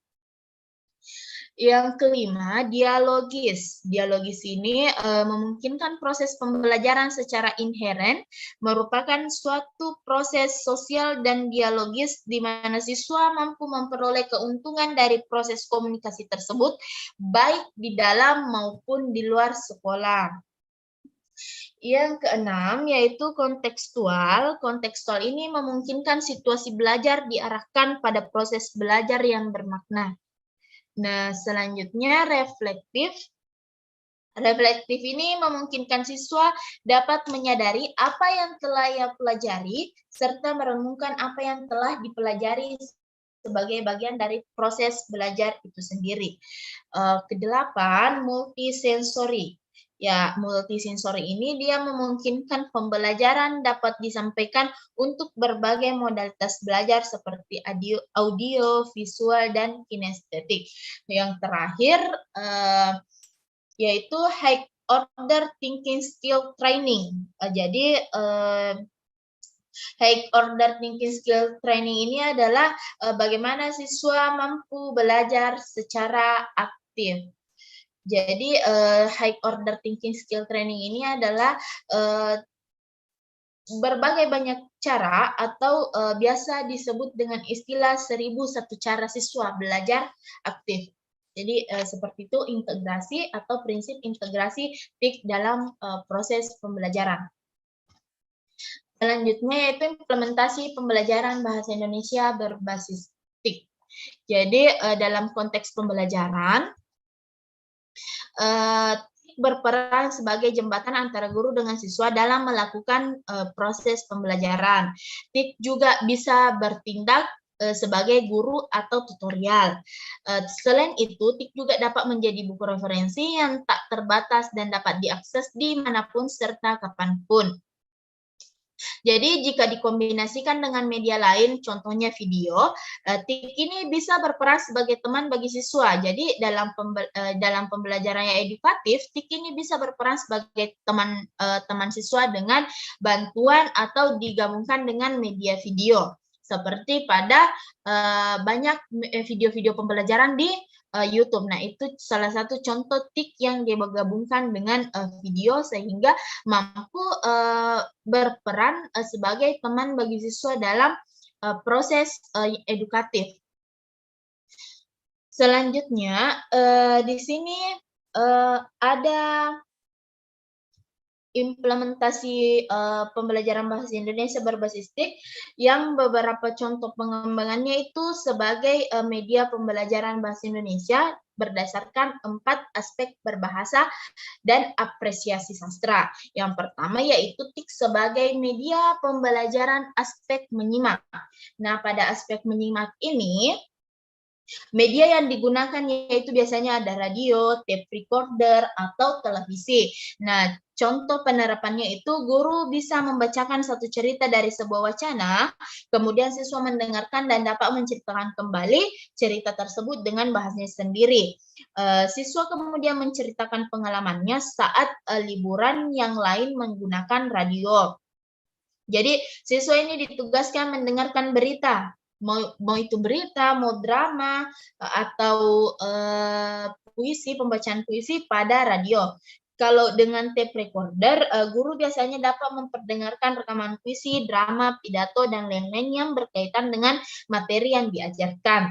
Jadi dengan media TV, guru juga dapat menugaskan siswa untuk menyimak wawancara, dialog, ataupun berita, kemudian mampu mempresentasikan hasil simakannya di depan kelas.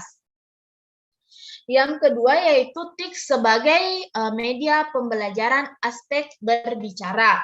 Nah, pada poin kedua ini atau TIK sebagai media pembelajaran aspek berbicara, guru ini menyiapkan PowerPoint yang berisi beberapa gambar dan kartu yang berisi kata-kata atau ungkapan yang berhubungan dengan gambar yang ditayangkan melalui LCD.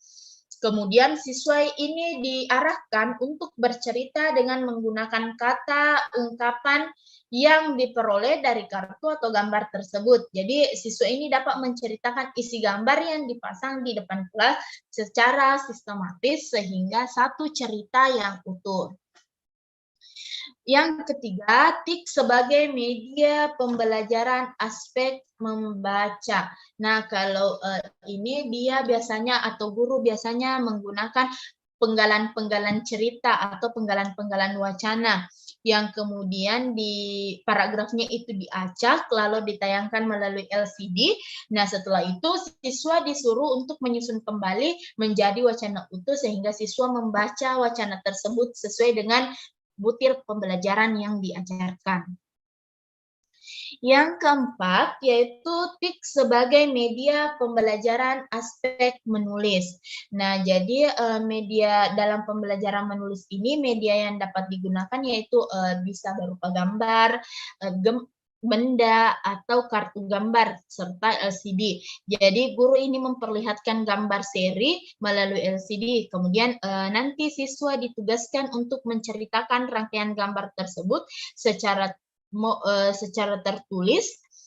Kemudian guru juga bisa menayangkan sebuah film yang dapat dijadikan bahan oleh siswa untuk menulis sebuah cerita.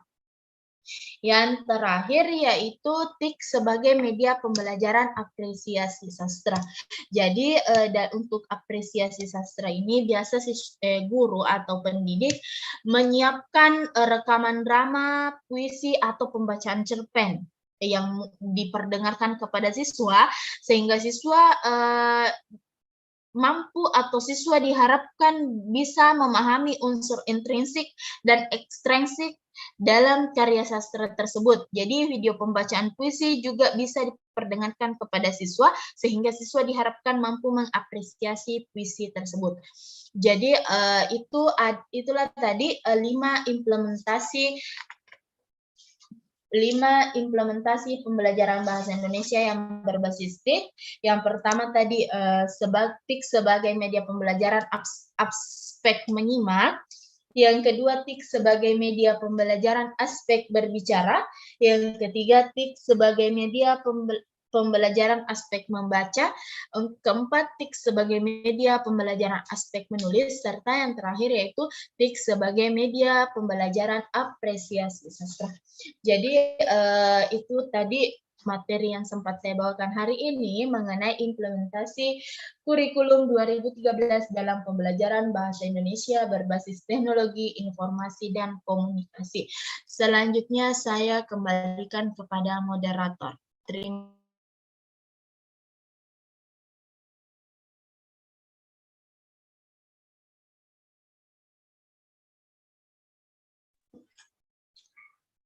Baik, terima kasih kepada Ibu Darmayanti SPD MPD yang telah menyampaikan materi yang luar biasa. Selanjutnya kita memasuki sisi yang kedua, yaitu sisi tanya jawab. Untuk ini kami persilahkan 2 orang penanya terlebih dahulu. Yang ingin bertanya silakan untuk raise hand dan sebutkan nama, instansi, dan ditujukan kepada siapa pertanyaannya. Dipersilakan kepada Bapak atau Ibu Guru semua yang ingin bertanya.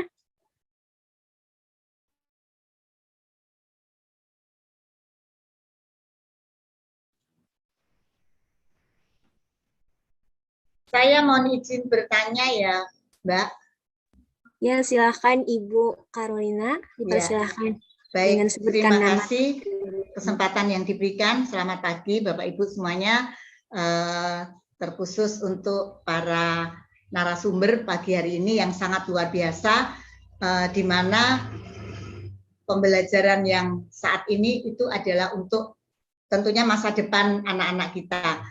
Saya ingin bertanya kepada Ibu Dian Ayu Pratiwi ya, mohon maaf, untuk masalah kurikulum yang ini kan memang pembelajaran diklat ini kan kurikulum dari masa ke masa, dan yang sekarang yang lagi dipersiapkan itu adalah kurikulum prototipe atau kurikulum merdeka ya. Nah, yang ingin saya tanyakan, dari sekian kurikulum yang sekarang akan diluncurkan, ada yang sangat menggelitik saya, yang namanya itu sangat ya mungkin bagus ya, dari namanya kurikulum prototipe.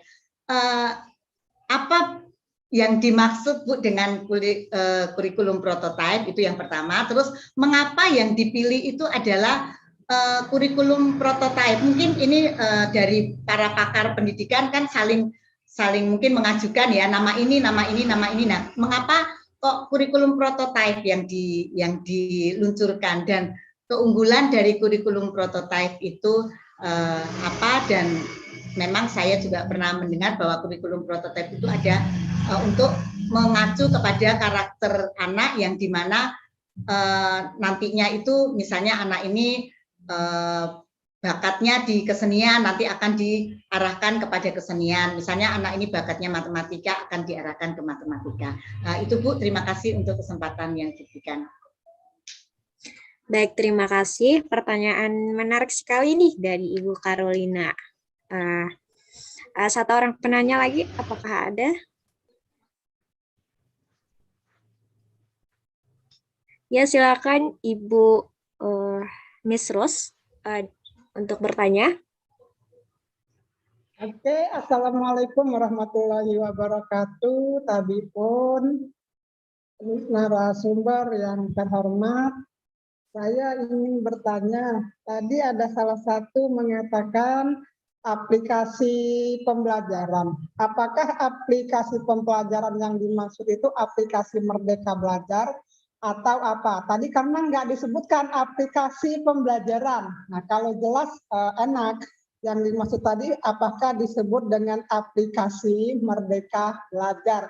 Karena yang bisa join itu adalah guru yang mempunyai akun Belajar ID. Yang itu yang saya tahu. Teman-teman yang tidak mempunyai akun ID harus diaktifkan dulu di SIM PKB-nya. Itu yang saya ingin tanyakan. Kalau memang aplikasi itu Merdeka Belajar, saya sudah punya buka-buka, sudah saya ada 1, 2, 3, sudah saya buka semua.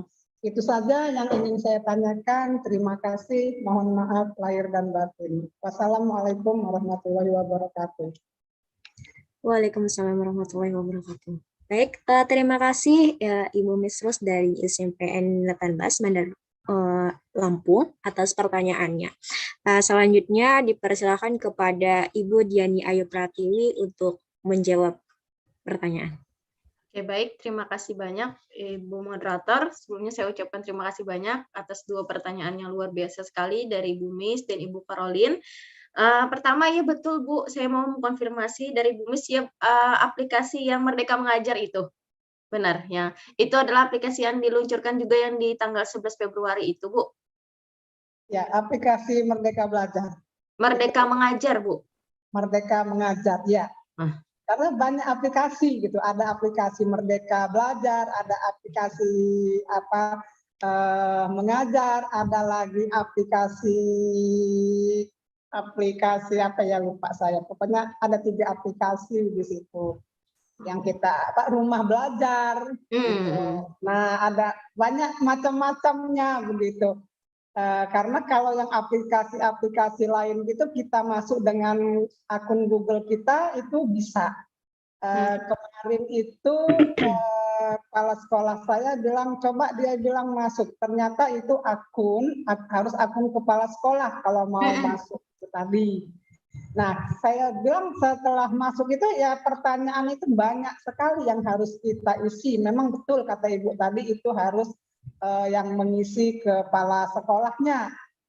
Tapi maaf ya Ibu, kalau misalnya kepala sekolah itu kan banyak yang ditanya. Kalau dia nggak mengerti dengan pertanyaan itu, berarti sepanjang nanti tahun 2004 kalau kepala sekolah itu tidak didampingi oleh guru atau siapapun yang mengerti, mungkin itu kurikulum sekolah itu masih menunggu gitu sampai siap, karena kata Ibu tadi kan harus siap gitu ya, kepala sekolahnya harus siap, ditambah yang lain guru-guru yang ada di sekolah itu harus siap juga gitu.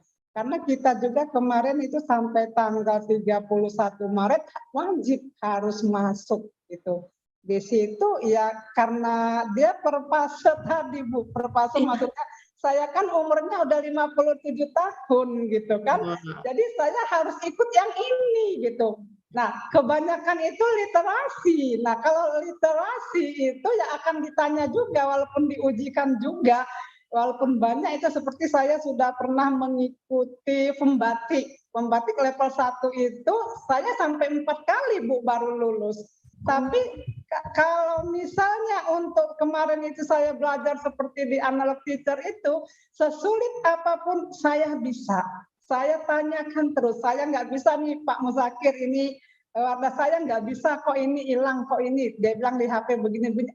Alhamdulillah, semua apa yang diajarkan itu ada hampir berapa aplikasi itu dari analog teacher itu, saya bisa. Tapi kalau sudah literasi, ada pilihannya A, B, C, D, sudah nggak ada, ingatan itu sudah nggak ada lagi begitu.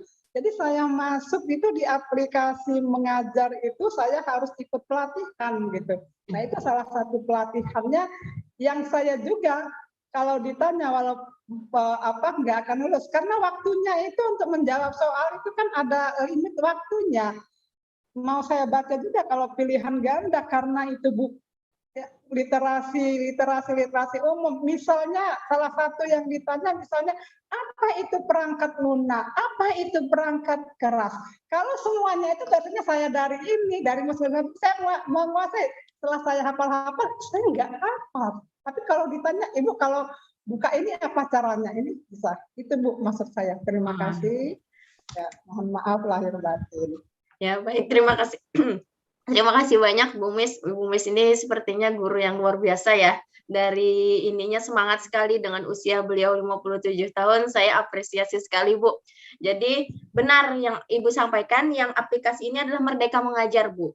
Memang kalau untuk akunnya itu hanya guru-guru yang bisa mengakses, untuk selebihnya saya kurang tahu karena saya tidak bisa masuk. Jadi kurang ngelihat apa aja isinya, tapi memang general secara keseluruhan dia memang minta literasi tadi. Seperti yang Ibu sampaikan, ada kebinikaannya juga, ada hal-hal yang umum yang memang harus dijawab dijawab oleh yang pembuka akun. Nah, sama yang tadi Ibu sampaikan betul bahwasanya kalau yang kesiapan untuk mengikuti yang prototipe ini ya Bu ya, jadi sekali lagi saya mengingatkan prototipe ini sudah menjadi kurikulum merdeka yang mana memang yang mau terlibat itu si kepala sekolahnya. Tapi ada dua Bu, katanya ada sistem mandiri, ada yang tes. Kalau yang tes ini tadi ya didampingi. Jadi ibaratnya kalau kepala sekolah itu lulus mengikuti tes esai dan lain sebagainya, itu nanti sekolahnya akan di backup, dibantu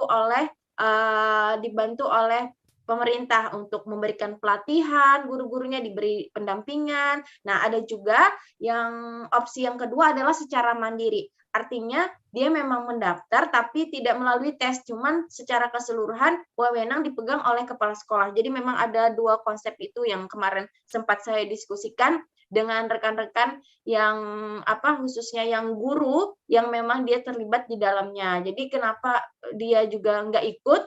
Ya itu tadi, karena memang ya namanya perubahan itu perlu proses kan Bu, kita perlu waktu 1 tahun. Karena pertama tidak semua siap, itu saya yakini dan saya percaya pasti tidak semua sekolah siap. Ada yang sekolah masih bertahan dengan kurikulum 2013-nya, sehingga pemerintah tetap mengasih 3 opsi Ibu. Kalaupun misalnya sekolahnya belum mampu ikut di kurikulum merdeka, silahkan pilih mau kurikulum 2013 yang dipakai secara keseluruhan karena masih nyaman, atau kurikulum yang darurat tadi. Kurikulum darurat itu kan 2013 yang disederhanakan. Nah, yang kedua, yang selanjutnya, kalau sekolahnya mau 2 tadi, kepala sekolah mendaftar dengan tes lulus baru didampingi semua dan di backup kepala sekolah guru-gurunya, atau yang kedua secara mandiri. Kembali lagi sih Bu, kembali kepada kesiapan kepala sekolah dan guru-guru. Kalau kepala sekolahnya memang siap untuk mengimplementasikan kurikulum merdeka itu silahkan. Jadi tidak dipaksa di tahun ini, tidak dipaksa. Namun mengingat kembali kata Ibu, kepala sekolah tidak semua mungkin yang memiliki kompetensi yang IT dan lain sebagainya. Saran saya mudah-mudahan di sekolahnya itu ada guru muda itu bisa mendampingi, membackup kalau memang sekolahnya siap mau mengimplementasikan kurikulum merdeka tersebut Bu. Dan dari paparan Ibu Miss tadi, sepertinya Ibu Miss ini karakternya lebih suka langsung praktek juga Bu ya, karena kayak pertanyaan tadi saya kurang ini kata Ibu, tapi ketika ikut pelatihan di analog mungkin langsung diarahkan gini Bu saya bisa. Nah artinya karakter seperti Ibu Miss ini lebih kepada langsung ya Bu ya.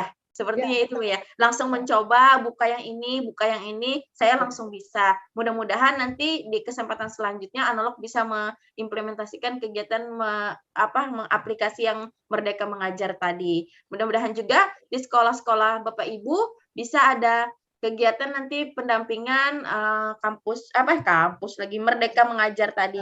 Karena katanya Bu, saya kan tadi juga cari-cari karena kendala di saya tidak bisa akses pertama, jadi saya tidak bisa memaparkan sejauh mana isi dalam aplikasi tersebut. Namun secara general ada 3 kan di sana, kita bisa mengajar, kita bisa belajar, dan kita bisa berkarya.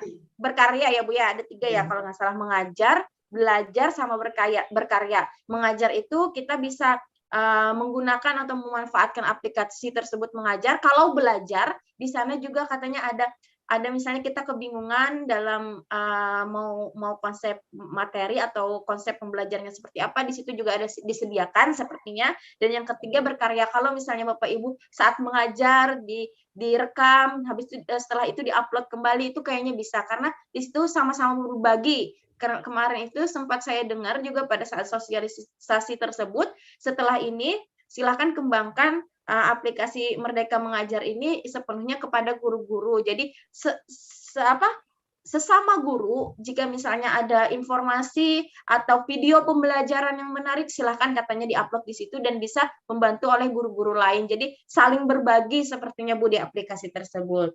Mungkin itu Bu Miss yang bisa saya jawab, karena saya sendiri jujur belum tidak bisa mengakses aplikasi tersebut. Terima kasih banyak. Mungkin saya kembalikan dulu ke Bu Wardah untuk pertanyaan Bu Miss.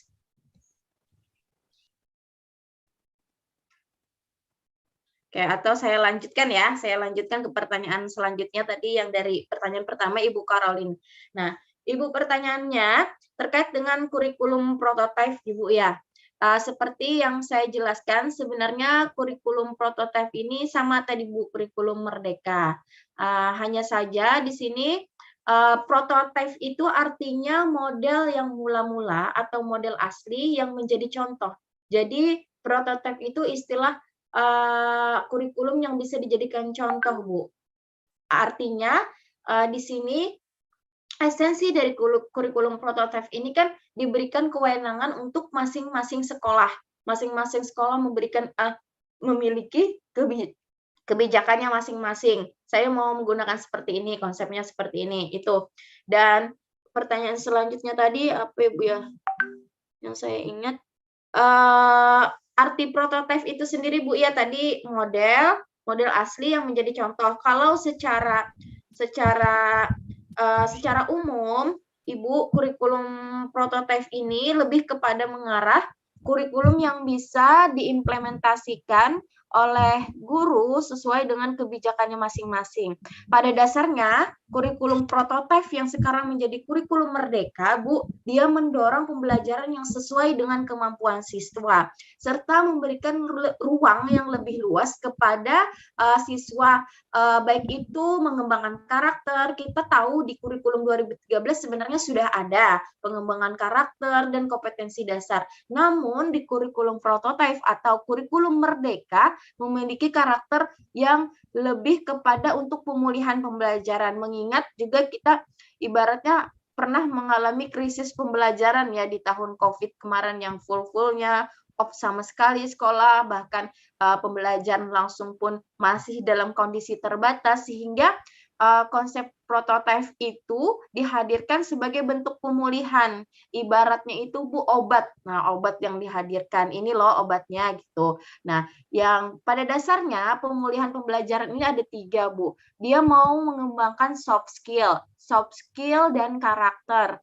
Karakter yang di sini seperti yang kita tahu, yang gencar-gencarnya adalah karakter religius kan, akhlak mulia, gotong royong, kreativitas, kebinekaan, kemandirian, ya kan Bu ya, kemandirian. Setelah itu kalau nggak salah yang 4C itu Bu, creativity, critical thinking, communication. Nah itu tetap masuk di dalam sini. Bernalar kritis, tetap memberikan wadah atau porsi khusus untuk melalui pembelajaran berbasis proyek. Jadi disarankan mungkin ya di luar dari ini saya sarankan untuk mengimplementasikan, mungkin Bapak Ibu bisa mencoba, mulailah dari mengajar menggunakan model pembelajaran yang berbasis project based learning, PBL, PJBL, itu bisa diimplementasikan karena mereka lebih mengarah ke situ. Kenapa? Karena mereka mau di kurikulum ini siswa yang mendapatkan ilmunya secara langsung, siswa yang terjun secara langsung, sehingga yang disampaikan Ibu yang tadi juga saya ada mendengar guru hanya sebagai fasilitator, namun tetap mewadahi aspirasi siswa. Jadi apa yang dia dapat dan dia temukan di lapangan diangkat di dalam pembelajaran itu berbasis masalah. Nah, sedangkan fokus yang kedua di sini adalah fokus pada materi esensial. Benar yang kata Bu Miss tadi bahwasanya itu per fase.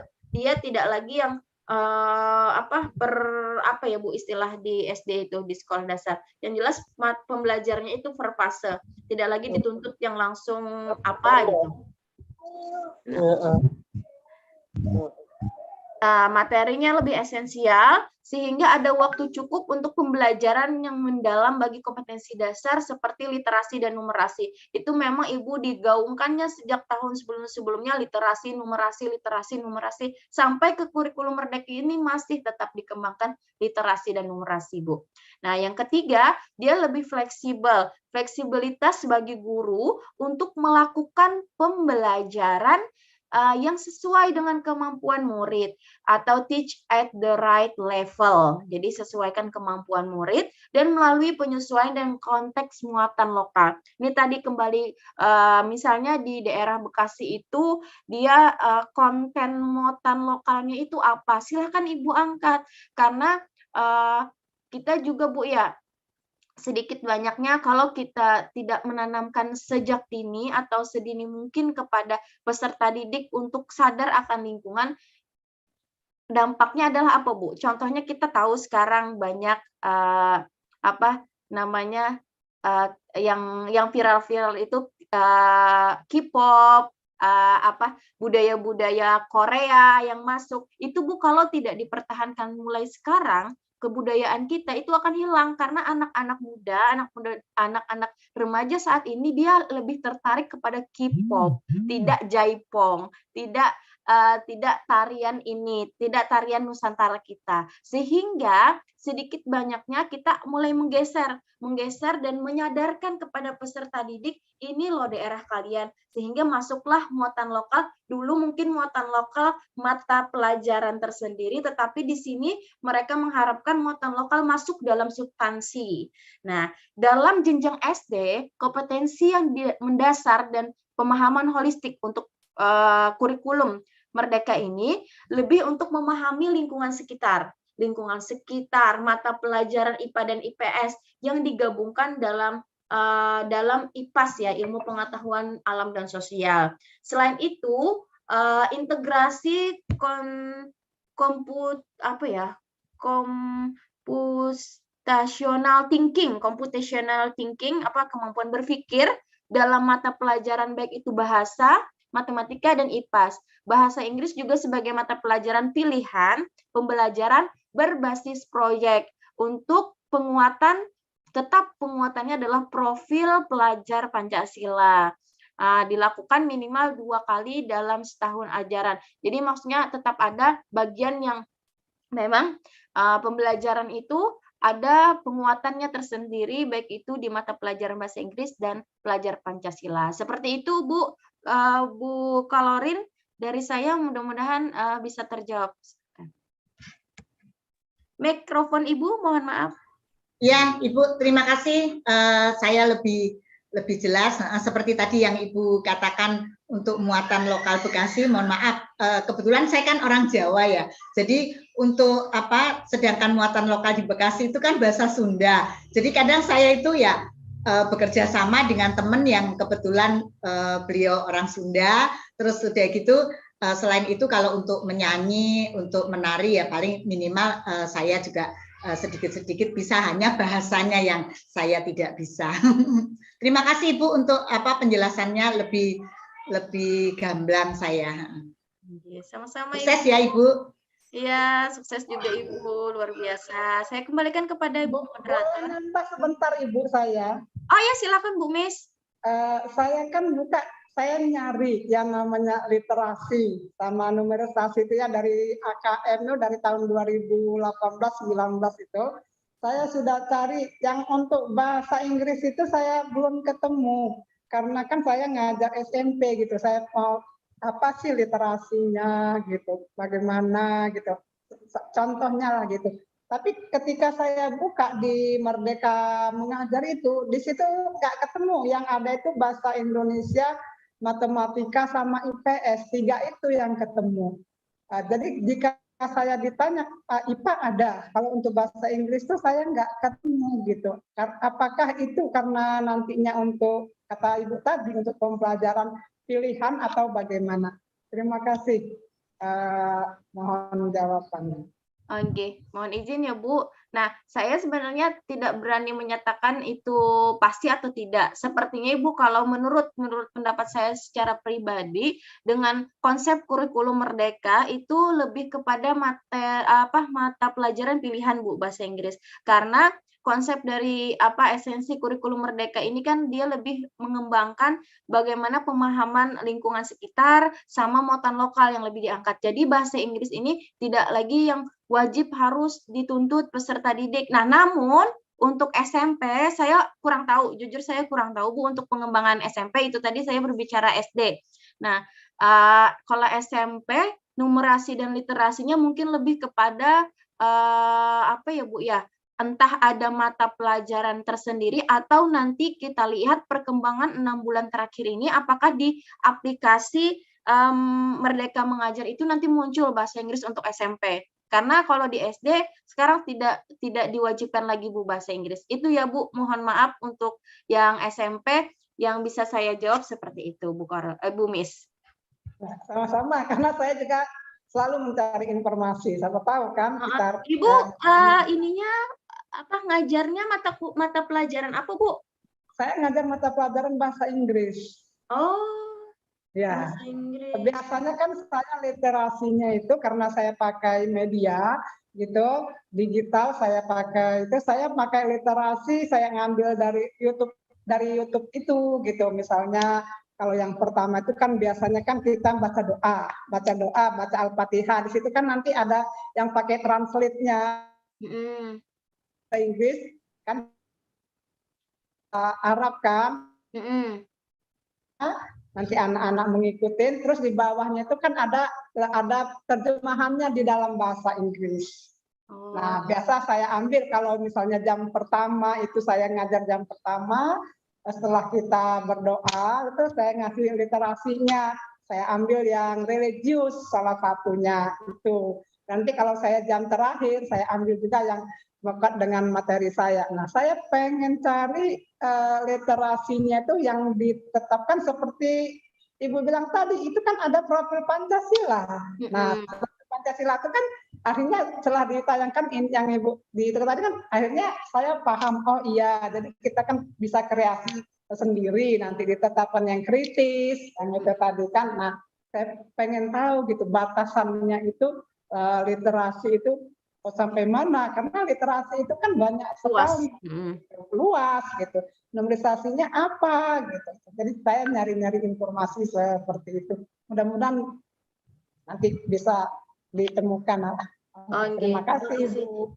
Mungkin saya sedikit menanggapi Bu, luar biasa ya. Kalau saran saya Bu ya, tapi ini secara individu ya Bu ya, bukan berbicara tentang praktisi atau kebijakan pemerintah. Dengan apa yang sudah Ibu lakukan, Ibu sampaikan tadi sangat bagus Bu.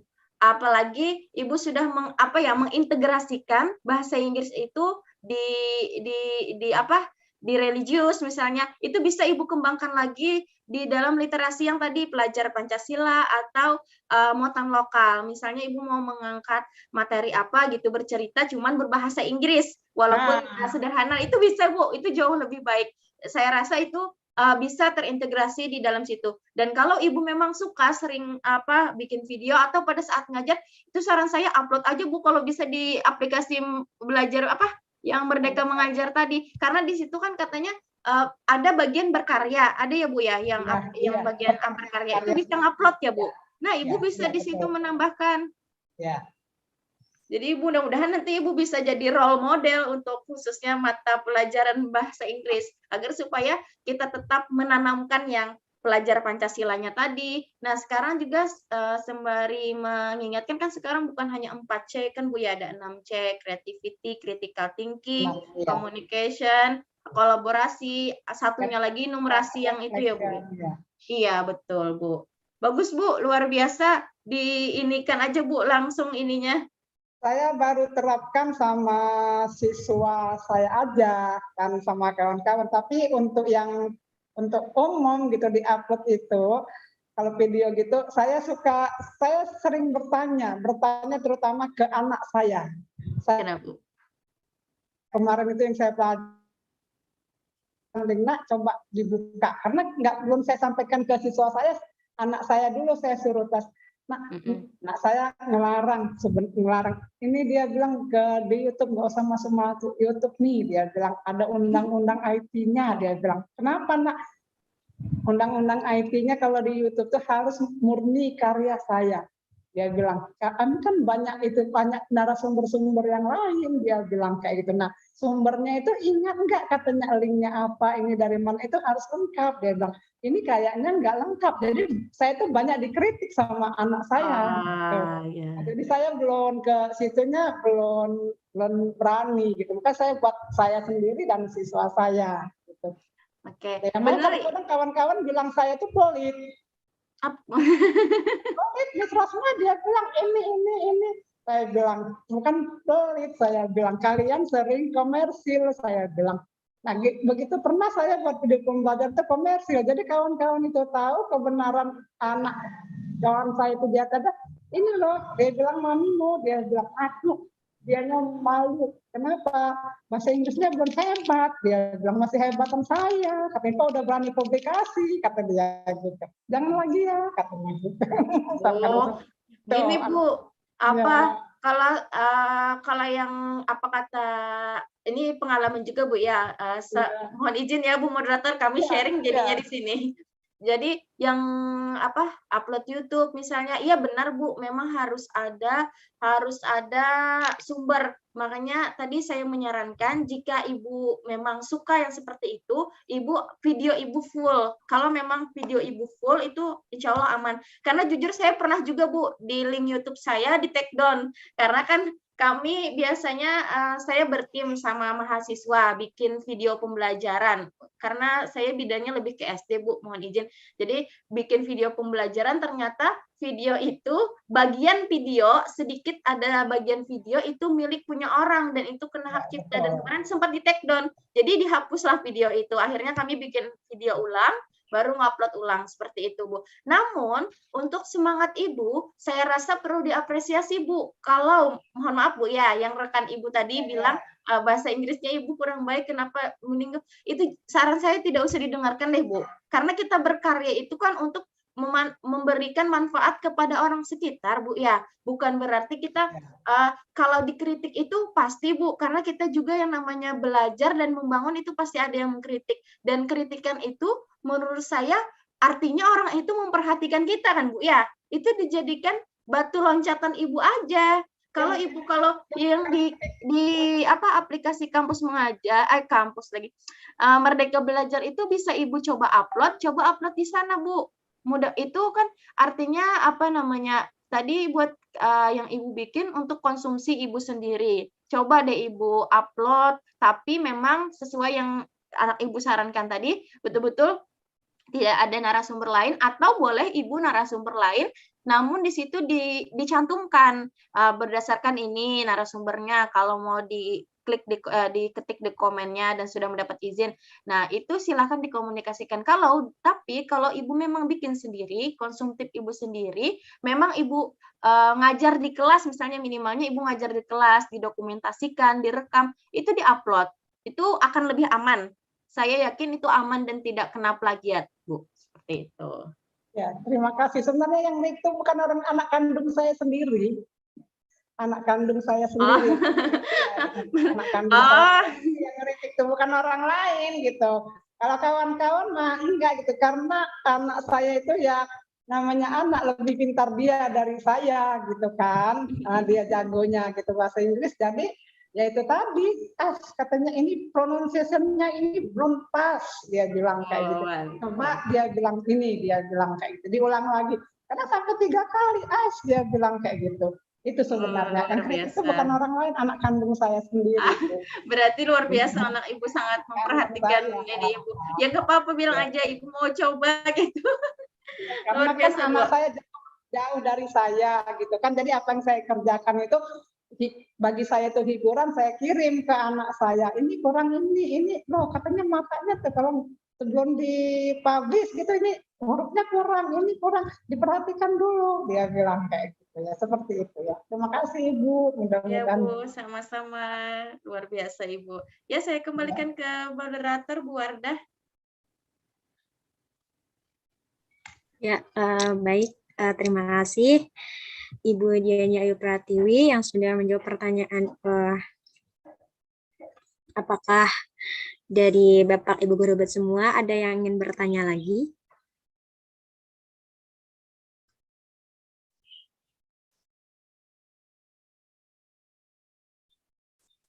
Kalau tidak ada, mungkin kita cukupkan sampai di sini sesi sharing hari ini. Dan selanjutnya closing statement dari pemateri. Yang pertama saya persilakan dulu kepada Ibu Diani Ayu Pratiwi MPD untuk menyampaikan closing statement. Dipersilakan Ibu. Baik, terima kasih banyak Ibu Wardah dan Ibu seluruh Dewan Guru yang luar biasa, 26 yang tergabung pada hari ini, Bu Miss, Bu Caroline, dan Ibu semuanya. Pendidikan di Indonesia itu sebenarnya bagus jika berada di tangan orang-orang yang tepat, sehingga pemilihan kurikulum itu pun dapat disesuaikan dengan kemampuan Bapak Ibu, dan Bapak Ibulah yang tahu bagaimana kemampuan peserta didik, bagaimana lingkungan sekitar peserta didik. Pesan saya, kalau memang kita bisa mengupayakan konsep pelajar Pancasila dan muatan lokal, itulah salah satu sumber kekuatan negara Indonesia, karena tidak ada di negara lain. Profil Pancasila tidak ada di negara Amerika, tidak ada di negara Finlandia, dan lain sebagainya. Begitu pula dengan muatan lokal. Kenapa tidak itu yang kita kuatkan mulai dari sekarang dan kita tanamkan, kita sadarkan kepada seluruh peserta didik agar peserta didik kita paham dan sadar akan kekayaan lingkungan mereka, dan itu yang itu pula nanti akan bisa kita sosialisasikan hal-hal demikian sedini mungkin, baik itu dari anak usia dini, sekolah dasar, SMP, SLTA, atau SMK. Demikian mungkin closing statement dari saya. Mohon maaf Bapak Ibu jika terdapat hal-hal yang kurang berkenan atau yang tidak sesuai. Saya atas segala perhatiannya saya ucapkan terima kasih. Salam sehat selalu. Mudah-mudahan Bapak Ibu di seluruh Indonesia selalu diberikan kesehatan dan lindungan dari Tuhan Yang Maha Kuasa. Saya akhiri. Wassalamualaikum warahmatullahi wabarakatuh. Selamat pagi, Bu. Terima kasih. Warahmatullahi wabarakatuh. Terima kasih Ibu Diani Ayu Pratiwi, MPD, dan selanjutnya closing statement yang kedua dari narasumber kedua, Ibu Darmayanti SPD MPD, dipersilahkan.